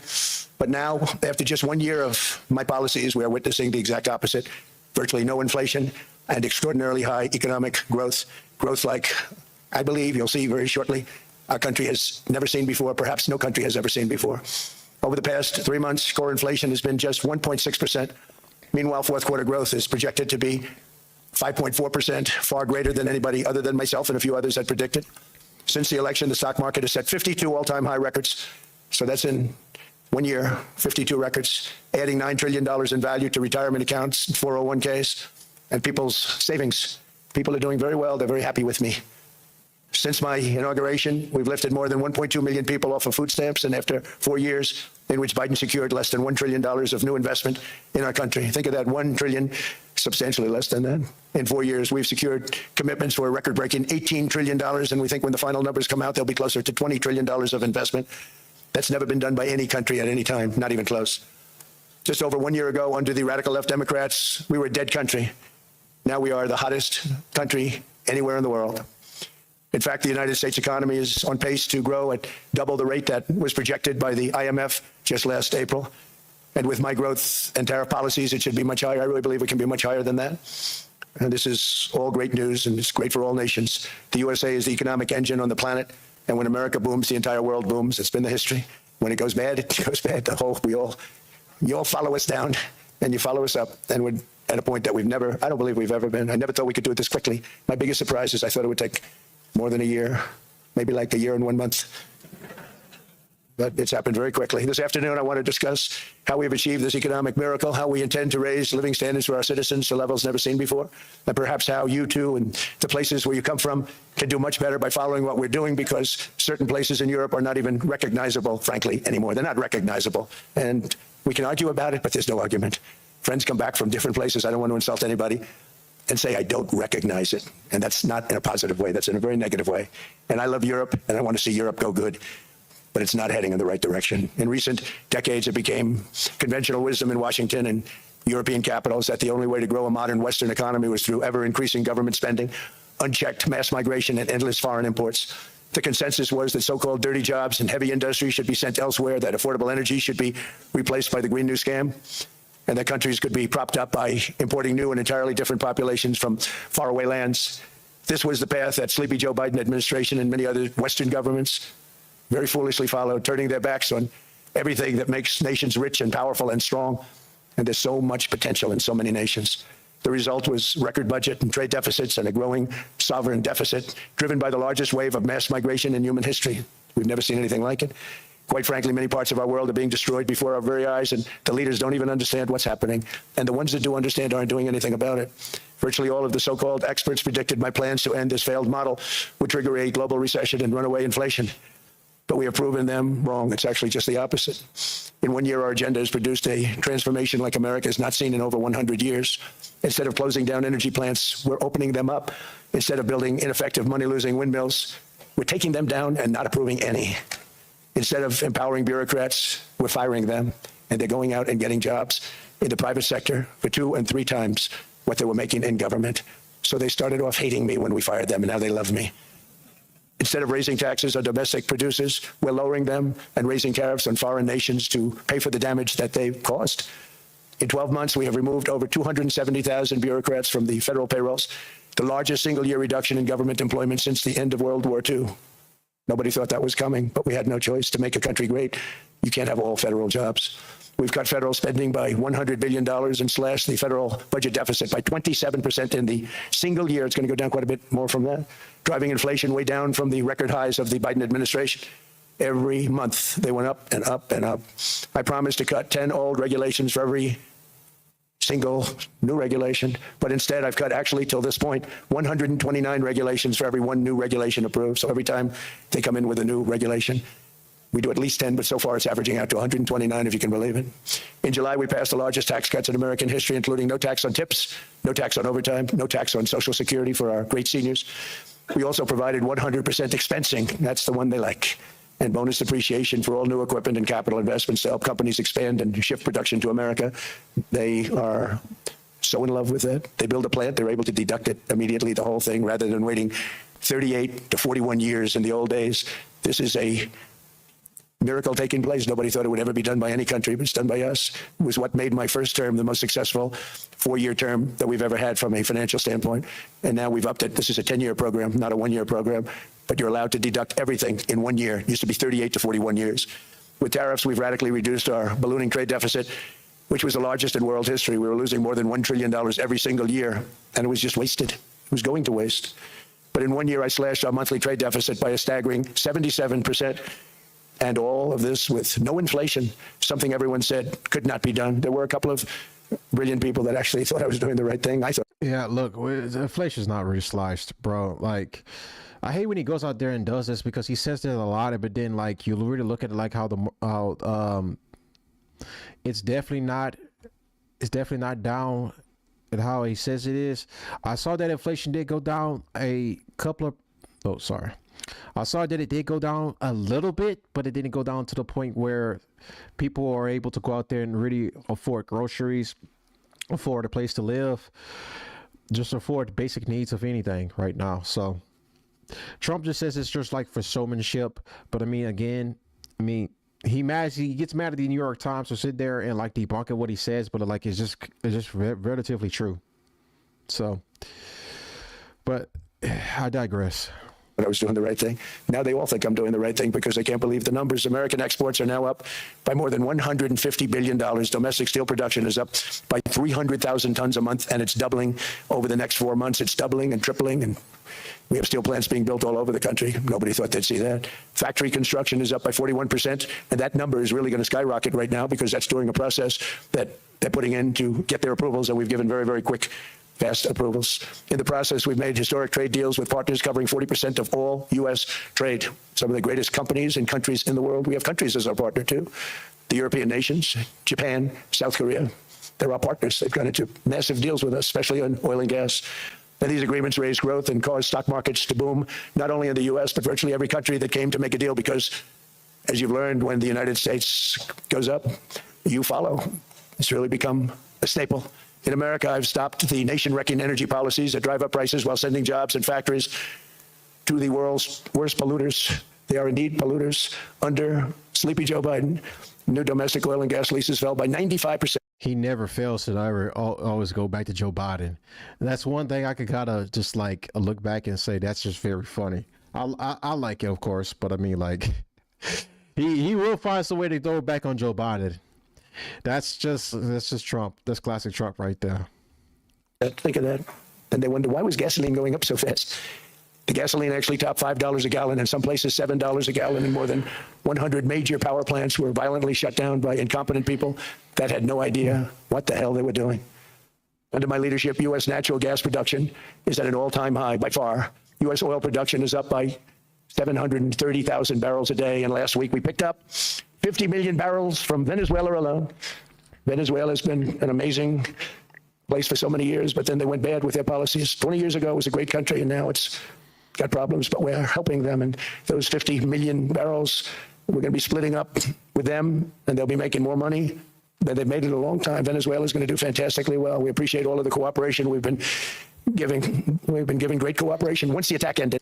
In the short run, we're not going to see any real like benefits from toppling Maduro. Long run, we are going to see investors go into Venezuela and invest more into the country. It's going to come back and also help the United States economically. So it's a long term gain, pretty much. Short term gain, you're going to not see that much improvement, but long term, you're going to see a lot more improvement as time goes on. You know, there are people out here who are worried about like how does the world perceives the United States going forth. We already have like bad lights in some other countries that view us as terrorists. So us toppling Maduro and strengthening our GDP, it's just like it's a no-brainer. Like, bro, they're gonna view us bad. Some countries are gonna view us in a negative light no matter what we do. And that's because of like the history of like all the destabilization that went on in the Middle East. You know, we were at the forefront of all those destabilizations. Of course, we were egged on by, you know, a bunch of, you know, our greatest ally, of course. But at the same time, countries still view the United States in a bad light. We have people in this country living right now among everyday Americans that sit here and have these anti-American views that come from the third world. That sit there and view America as colonizers, which we are, but they view us in like such a negative light that they come to this country and preach so much anti-American hatred, and then they want us to be taken down a peg. It's like, it doesn't make sense on face value. Like, why would you come to a country that you hate and live here and to preach about like how much you hate it, but you enjoy the freedoms of this country, which gives you the right to come here and criticize it, which in some cases I don't agree with that at all. But hey, it's what makes America America. The attack ended, and they said, let's make a deal. More people should do that. But Venezuela is going to make more money in the next 6 months than they've made in the last 20 years. Every major oil company is coming in with us. It's amazing. It's a beautiful thing to see. The leadership of the country has been very good. They've been very, very smart. The price of gasoline is now below $2.50 a gallon in many states, $2.30 a gallon in most states. and will soon be averaging less than $2 a gallon. In many places, it's already down even lower, $1.95 a gallon. Numerous states are at $1.99, numbers that nobody has heard for years. Actually, since my last administration, we got it down to around those numbers. I've signed an order directing and approval of many new nuclear reactors. We're going heavy into nuclear. I was not a big fan because I didn't like the risk, the danger, but they have the progress they've made with nuclear is unbelievable, and the safety progress they've made is incredible. We're very much into the world of nuclear energy, and we can have it now at good prices and very, very safe. And we're leading the world in AI by a lot. We're leading China by a lot. I think President Xi respects what we've done, in part because I've allowed these big companies building these massive buildings to build their own electric capacity. They're building their own power plants, which when added up is more than any country anywhere in the world is doing. I read recently an article in the Wall Street Journal that China's creating so much energy, and they are. I got to hand it to them. But we're creating as much or more, and we're letting them do that. I'm very proud of it. It was my idea. I said, you can't create this much energy. We needed more than double the energy currently in the country just to take care of the AI plants. And I said, we can't do that. We have an old grid system. And I came up with the idea, you know, you people are brilliant. You have a lot of money. Let's see what you can do. You can build your own electric generating plants. And they looked at me. They didn't believe me. All of the names that are, I think, in the room right now, if you want to know the truth, they didn't believe it. And I said, no, you can't. They came back 2 weeks and they didn't have the plant. They said, we thought you were kidding. I said, no, not only am I not kidding, you're going to have your approvals within 2 weeks. I always say nuclear will take 3 weeks. But most aren't going that. They're going oil and gas. They're even going coal in some cases. Because of my landslide election victory, the United States avoided the catastrophic energy collapse which befell every European nation that pursued the Green New Scam, perhaps the greatest hoax in history. The Green New Scam, windmills all over the place, destroy your land, destroy your land. Every time that goes around, you lose $1,000. You're supposed to make money with energy, not lose money. Here in Europe, we've seen the fate that the radical left tried to impose on America. They tried very hard. Germany now generates 22% less electricity than it did in 2017. And it's not the current chancellor's fault. He's solving the problem. He's going to do a great job. But what they did before he got there, I guess that's why he got there. And electricity prices are 64% higher. The United Kingdom produces just 1/3 of the total energy from all sources that it did in 1999. Think of that, 1/3. And they're sitting on top of the North Sea, one of the greatest reserves anywhere in the world, but they don't use it. And that's one reason why their energy has reached catastrophically low levels with equally high prices. High prices, very low levels. Think of that, 1/3. And you're sitting on top of the North Sea. And they like to say, well, you know, that's depleted. It's not depleted. It's got 500 years. They haven't even found the oil. The North Sea is incredible. They don't let anybody drill. Environmentally, they don't let them drill. They make it impossible for the oil companies to go. They take 92% of the revenues. So the oil companies say, we can't do it. They came to see me. Is there anything you can do? I want Europe to do great. I want UK to do great. Sitting on one of the greatest energy sources in the world, and they don't use it. In fact, their electricity prices have soared 139%. There are windmills all over Europe. There are windmills all over the place, and they are losers. One thing I've noticed is that the more windmills a country has, the more money that country loses, and the worse that country is doing. China makes almost all of the windmills, and yet I haven't been able to find any wind farms in China. Did you ever think of that? That's a good way of looking at it. They're smart. China's very smart. They make them, they sell them for a fortune. They sell them to the stupid people that buy them, but they don't use them themselves. They put up a couple of big wind farms, but they don't use them. They just put them up to show people what they could look like. They don't spin. They don't do anything. They use a thing called coal mostly. But China goes with the coal. They go with oil and gas. They're starting to look at nuclear a little bit, and they're doing just fine. They make a fortune selling the windmills, though, and I think really that's one that they wouldn't be surprised if it stopped. They are shocked that it continues to go. They're very friendly with me. They're shocked that people continue to buy those damn things. They killed the birds. They ruin your landscapes. Other than that, I think they're fabulous, by the way. Stupid people buy them. The consequences of such destructive policies have been stark, including lower economic growth, lower standards of living, lower birth rates, more socially disruptive migration, more vulnerability to hostile foreign adversaries, and much, much smaller militaries. The United States cares greatly about the people of Europe. We really do. I mean, look, I am derived from Europe. Scotland. One thing I will say about this, about his rhetoric towards Europe, it has changed. And then when we talk about the Greenland stuff, I mean, like the rhetoric towards Europe has been very much more aggressive. And then as also very more apparent in the national strategy, what was it? Hold on one second.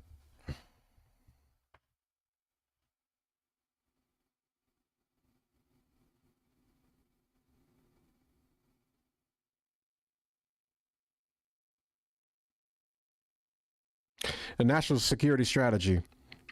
So in the national security strategy, the rhetoric towards Europe has been very much more aggressive, like this year, because like the strategy, if you read it, it outlines like about more distance between NATO and more word and less about Europe, and more prioritizing the Western Hemisphere, i.e. South and Central America.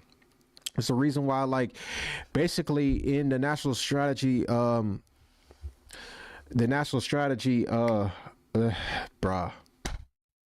I'm having a brain fart right now. National security strategy, it basically outlines about the war against cartels. It's about the war in South America to rid the Western Hemisphere of cartels, of drug traffickers, and to basically implement a more U.S. friendly Western Hemisphere that's all pro-democracy, pro-America, whatever. I would say not pro-democracy, but just more pro-America and more in favor of America. That was the reason why we invaded Venezuela. We invaded Venezuela for the all, of course. The rhetoric was leading up to the invasion was we were invaded them to stop the trafficking of drugs. That wasn't the main focus, but of course they still had corruption. He still did traffic drugs throughout the country or whatever. It was a drug trafficking hub. That's the main thing of what they are. That goes without saying, of course. But the main reason why we went after Venezuela was because of the oil. That's the reason why we went after Venezuela and topple Maduro, was to basically to topple him, get the oil, and basically to have it come back to the United States. And in time, we open up opportunities for investors from the USA to go to Venezuela and invest there, so that way we can also help the people of Venezuela grow their economy back up. And while we simultaneously have some of that oil come here and we utilize it and refine it and sell and basically use it to advance ourselves at the same time. So the national security strategy was basically talking about this. It outlined this in the 2025 version, whereas we're prioritizing Europe far less than we are South and Central America. So the idea is to grow America in its own hemisphere and to stop utilizing NATO, because ever since Trump's come back to office, his rhetoric towards NATO has been increasingly negative, because like he feels like NATO doesn't do enough for the U.S. compared to how much the U.S. has done for NATO. And we're gonna like I said, we're gonna talk more about that when we get to the Greenland part. But like I have stats also that verify this too as well, of how much the U.S. has really done for all these NATO countries. In Germany, 100% Scotland, my mother, 100% German, my father. And we believe deeply in the bonds we share with Europe as a civilization. I want to see it do great. That's why issues like energy, trade, immigration, and economic growth must be central concerns to anyone who wants to see a strong and united West, because Europe and those countries have to do their thing. They have to get out of the culture that they've created over the last 10 years. It's horrible what they're doing to themselves. They're destroying themselves. It's beautiful, beautiful places. We want strong allies, not seriously weakened ones. We want Europe to be strong. Ultimately, these are matters of national security, and perhaps no current issue makes the situation more clear than what's currently going on with Greenland. Would you like me to say a few words of Greenland?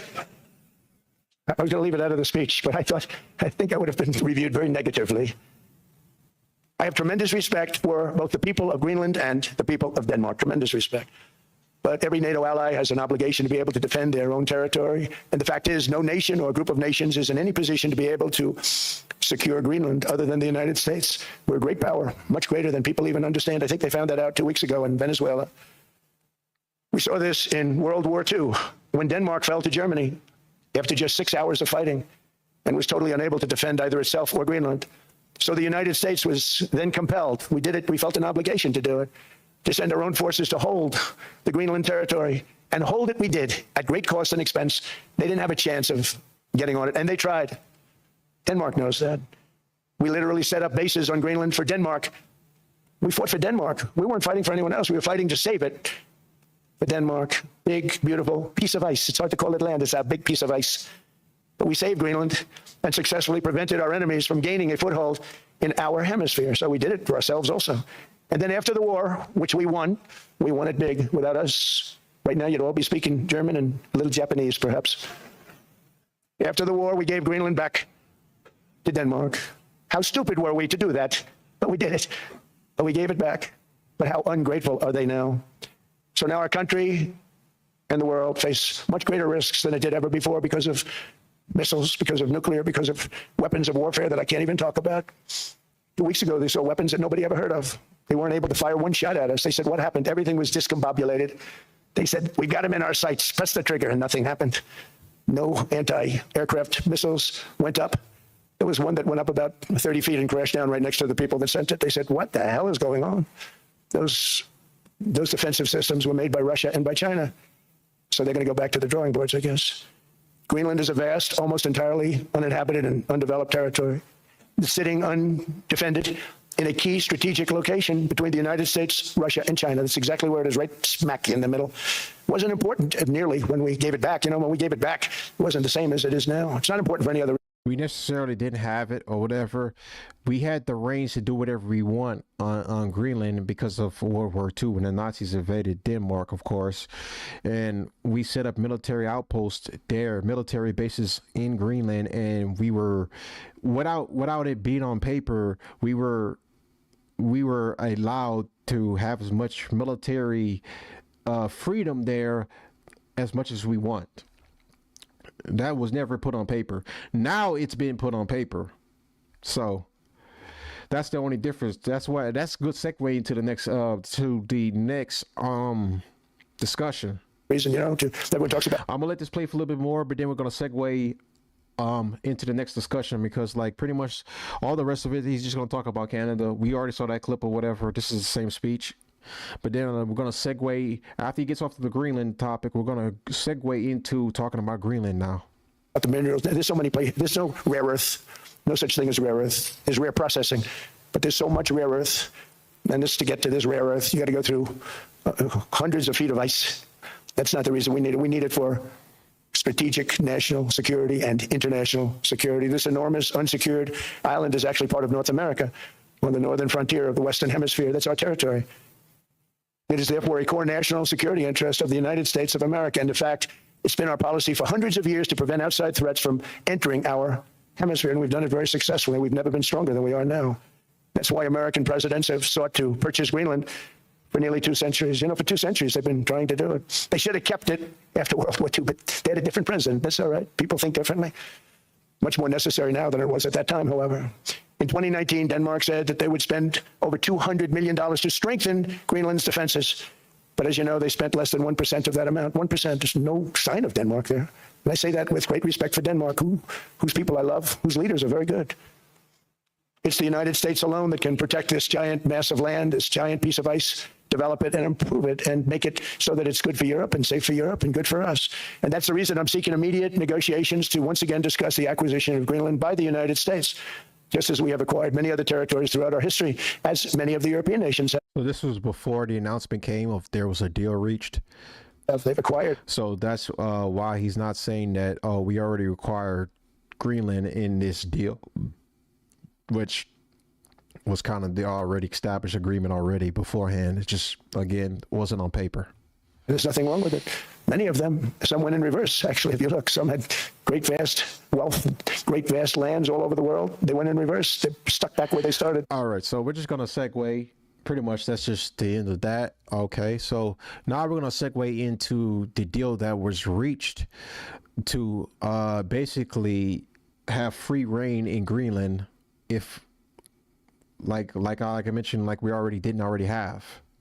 All right, Fox News alert out of Davos, Switzerland. Breaking right now, new information from President Trump about Greenland. Posting moments ago on Truth Social, he said, based upon a very productive meeting that I've had with the Secretary General of NATO, Mark Rutte, we have formed the framework of a future deal with respect to Greenland and, in fact, the entire Arctic region. This solution, if consummated, will be a great one for the United States of America and all NATO nations. Based upon this understanding, and here's a big part of this, I will not be imposing the tariffs that were scheduled to go into effect on February the 1st. Watch your 401k. Additional discussions are being held concerning the Golden Dome as it pertains to Greenland. Further information will be made available as discussions progress. Vice President J.D. Vance, Secretary of State Marco Rubio, Special Envoy Steve Witkoff, and various others, as needed, will be responsible for the negotiations. They will report directly to me. Thank you for your attention to this matter. Donald Trump, President of the United States. Ed Lawrence, live in Davos, watching all of this. I think the markets are going to like this.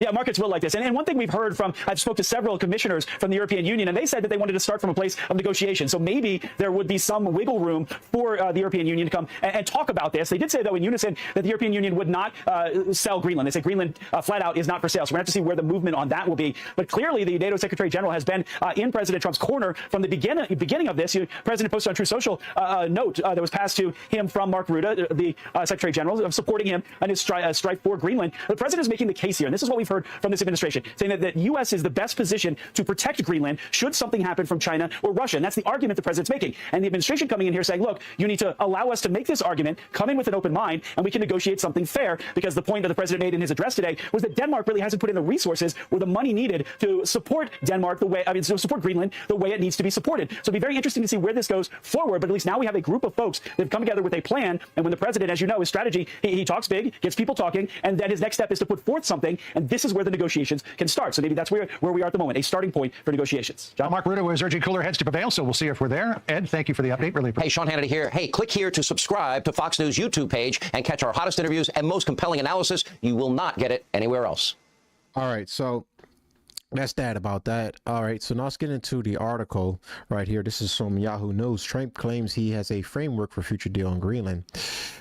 President Trump announced that he has reached a framework for a future deal with respect to Greenland on Truth Social Wednesday, hours after delivering a speech at World Economic Forum's annual meeting in Davos, Switzerland, one that we were just watching before, during which he ruled out a military operation to take the island by force. Trump wrote the following: based upon a very productive meeting that I have had with the Secretary General of NATO, Mark Rutte, we have formed a framework of a future deal with respect to Greenland and, in fact, the entire Arctic region. This solution, if consummated, will be a great one for the United States of America and all NATO nations. Based upon this understanding, I will not be imposing the tariffs that were scheduled to go in effect on February 1st. Additional discussions are being held concerning the Golden Dome as it pertains to Greenland. Further information will be made available as discussions progress. Vice President J.D. Vance, Secretary of State Marco Rubio, Special Envoy Steve Witkoff, and various others as needed will be responsible for negotiations. They will report directly to me. Thank you for your attention to this matter. So that is the announcement of the deal. So what exactly is... I should put that right there. So what exactly is the deal?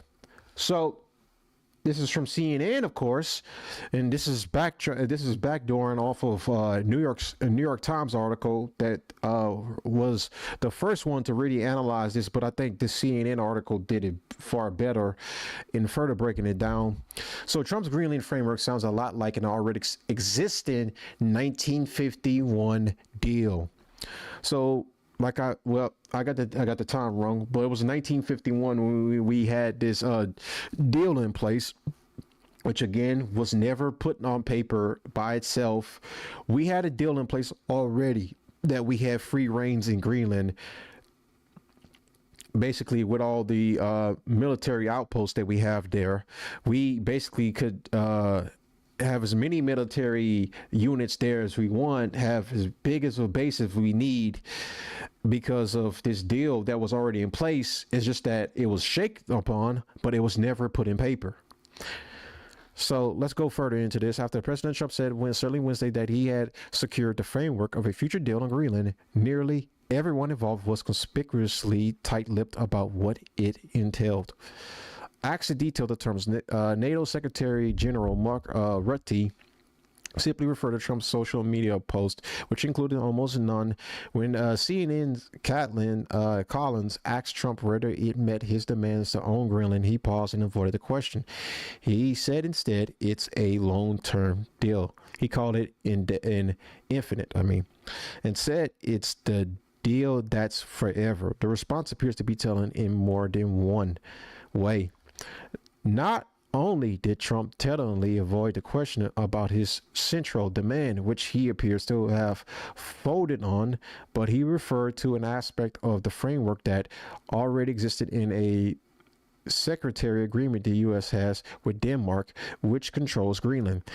That deal, which was forged in 1951, already existed for an American military presence on Greenland in perpetuity. Yet, Trump keeps talking about that as if it's a major advance. Yeah, CNN. I could definitely agree with CNN on this little jab. Like, this is definitely not the W that we're looking for in this. This is not what any of us wanted. This is not the deal that we're looking for. There's no limit, he repeated Thursday morning on Fox Business Network. Indeed, we have much to learn about the details, and the details still need to be ironed out. CNN reported Thursday that no actual document exists yet, much of which we have learned sounds a lot like what the United States already had. That in turn makes it look a whole lot like Trump folded. Bro, the listen to CNN say this is crazy, bro. The fact that I do have to somewhat agree, and like I said before, this is just a repeating pattern. He always says something and then he turns back and folds. Bro, to listen to CNN get a jab in is just like, it's just poetic at that point, because like they're just chopping at their bits right now, laughing their asses off, because like we didn't technically take Greenland in like some new deal. This is already a well-established agreement, but it's just like we're putting it on paper now. So here's what we think we know about the framework, which is still just a verbal understanding between Trump and Rutte. It involves discussions about updating the 1951 deal. The deal was already updated again. It was updated in 2004. Trump claimed it would allow for total access for defense, including the placement for the Golden Dome defense system similar to Israel's. If you haven't already heard, we spoke about this before, but Trump wants something closer to what Israel has for, basically it has like the Iron Dome defense system. Basically, it's kind of like a homing signal missile protection system that protects Israel from basically ballistic missile attacks that try to target the country. So Trump wants to up the ante and build something far bigger and far more expensive called the Golden Dome defense system, which is far bigger than what Israel's Iron Dome is. Basically to ensure that the United States is never attacked in any way possible in a surprise matter. So the updated deal could include a specific provisions barring Beijing and Moscow from operating in Greenland, suggested a NATO spokesperson. Again, that was already established before the 1951 agreement. Even though China already technically bought some real estate out in Greenland, that was reported by the BBC. There are conflicting signals about whether the deal includes increased U.S. access to Greenland's minerals, which Trump has also floated as a priority. We definitely have it on our mind to get those minerals. They're like buried deep into the ice. So in order to get access to those minerals, we would literally have to go in there and drill, which is going to cost a lot of money to get access to those minerals, but it's far worth it, because like on the market, they would do numbers for us because they have rare earth minerals and they also have uranium that are also there on Greenland soil because of World War II, of course.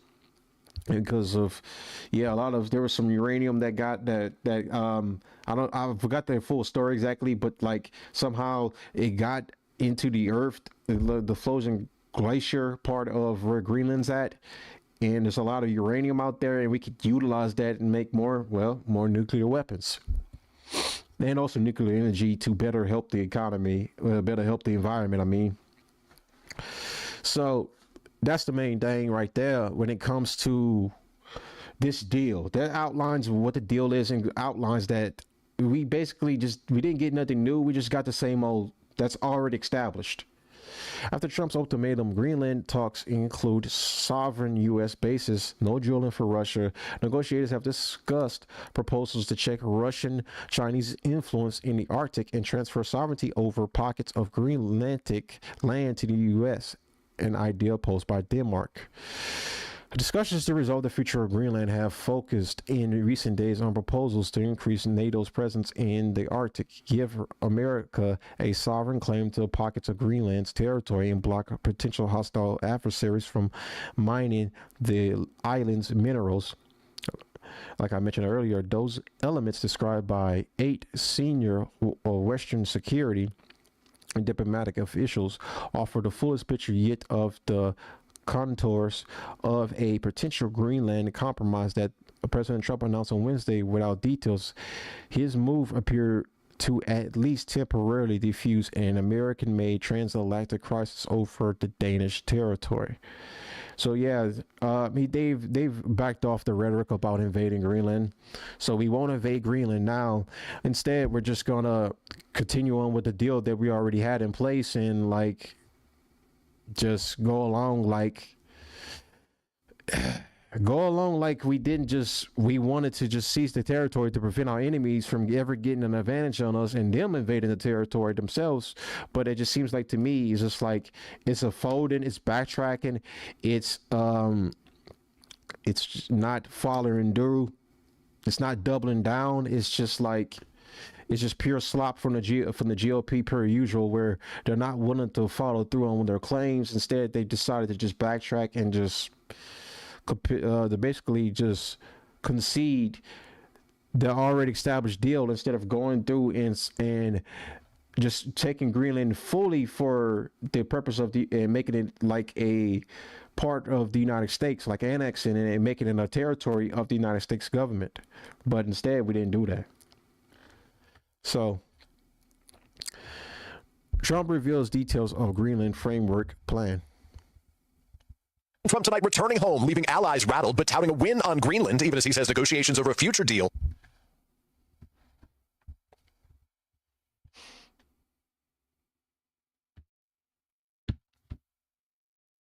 Let's give this stupid thing here. So yeah, this is going to be from NBC right here. Our buddies at NBC. Let's see what they have to say.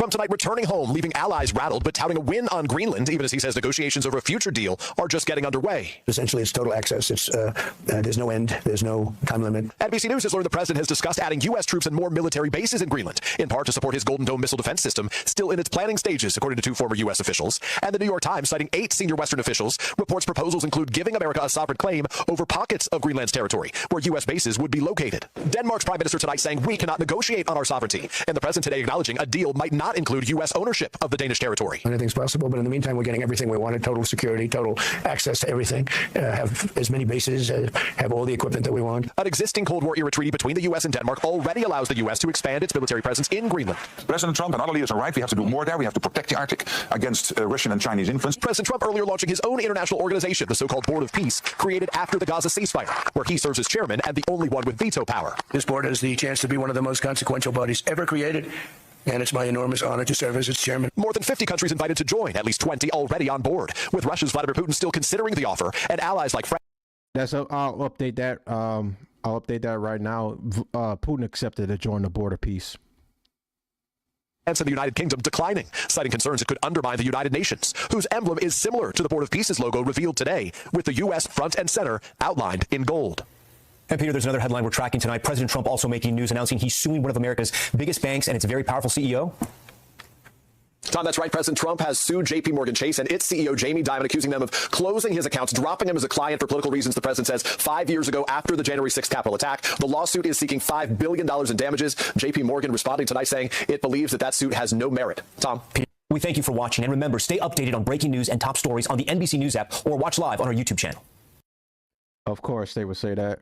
But so let's go up to more into NATO right quick. Why is it that this rhetoric is pushing so hard against NATO right now as a late? Why is Trump going at NATO's head so much? So increase that a little bit. So as you can see right here, this is a chart basically, and it goes over exactly who exactly the funding of NATO.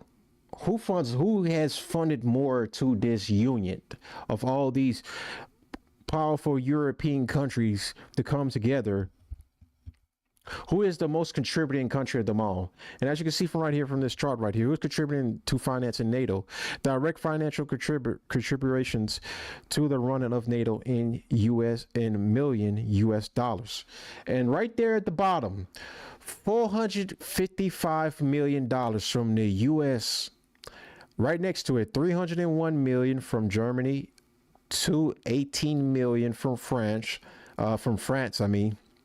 And 202 million from the UK, and from Italy, 173 million. And then from the rest, 704 million.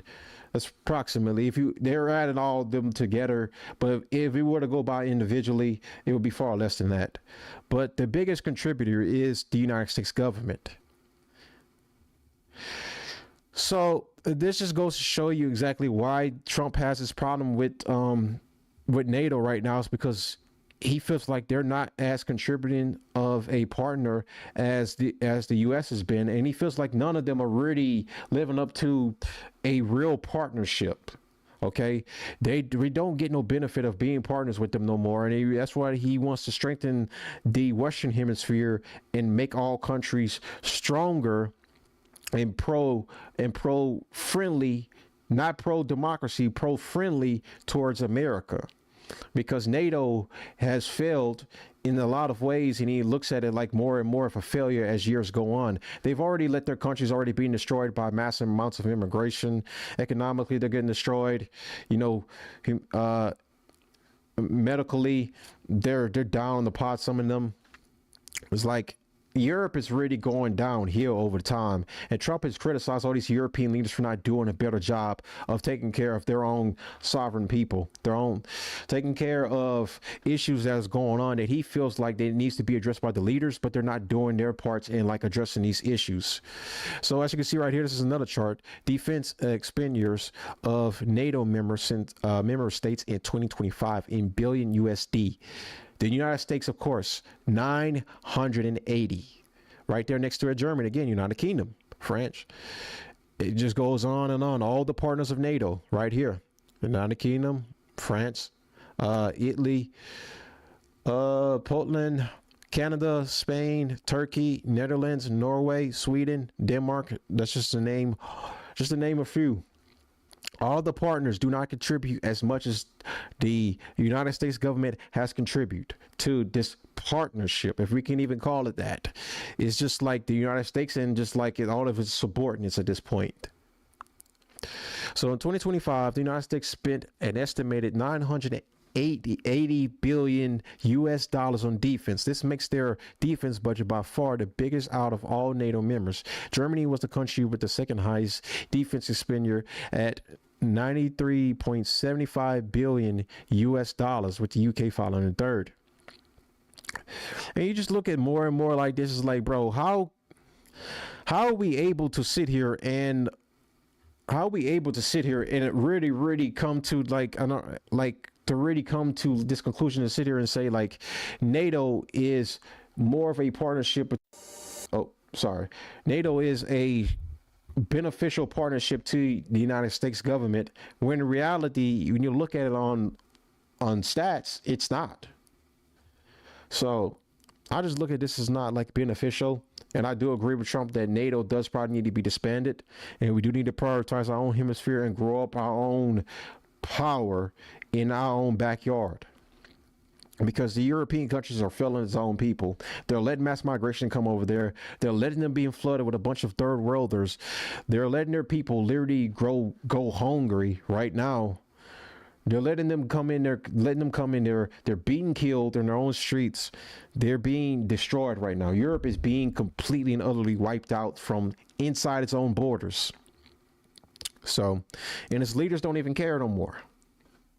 He's addressed this problem so many times, and NATO's not doing good jobs of keeping up when not making sure this is a beneficial relationship from our standpoint, because it looks like we're giving far more to them than they're giving back to us.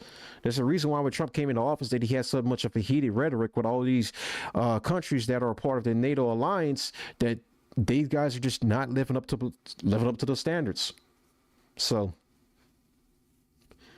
That's the reason why he's pushing so hard to want to basically just end this relationship altogether. And there's no partnership. They have more to gain out of being partners with us. We have nothing to gain really about being partners with them. Anyways, but that's that right now. We've already covered everything right now. We covered the Greenland stuff. We've covered the deal and how it's just not really something new. We've already seen this before. It's just now it's written on paper. Now we've also talked about, we recapped the World Economic Forum, all the speakers that were there and present, what was said. It's, yeah, so it's a good show. We just made it, I think, at the 3-hour mark. But anyways, I will be back on Sunday. We're going to do a chill stream on Sunday. I probably gonna start streaming on Kick that day, because every time I do a chill stream, it always gets copyrighted.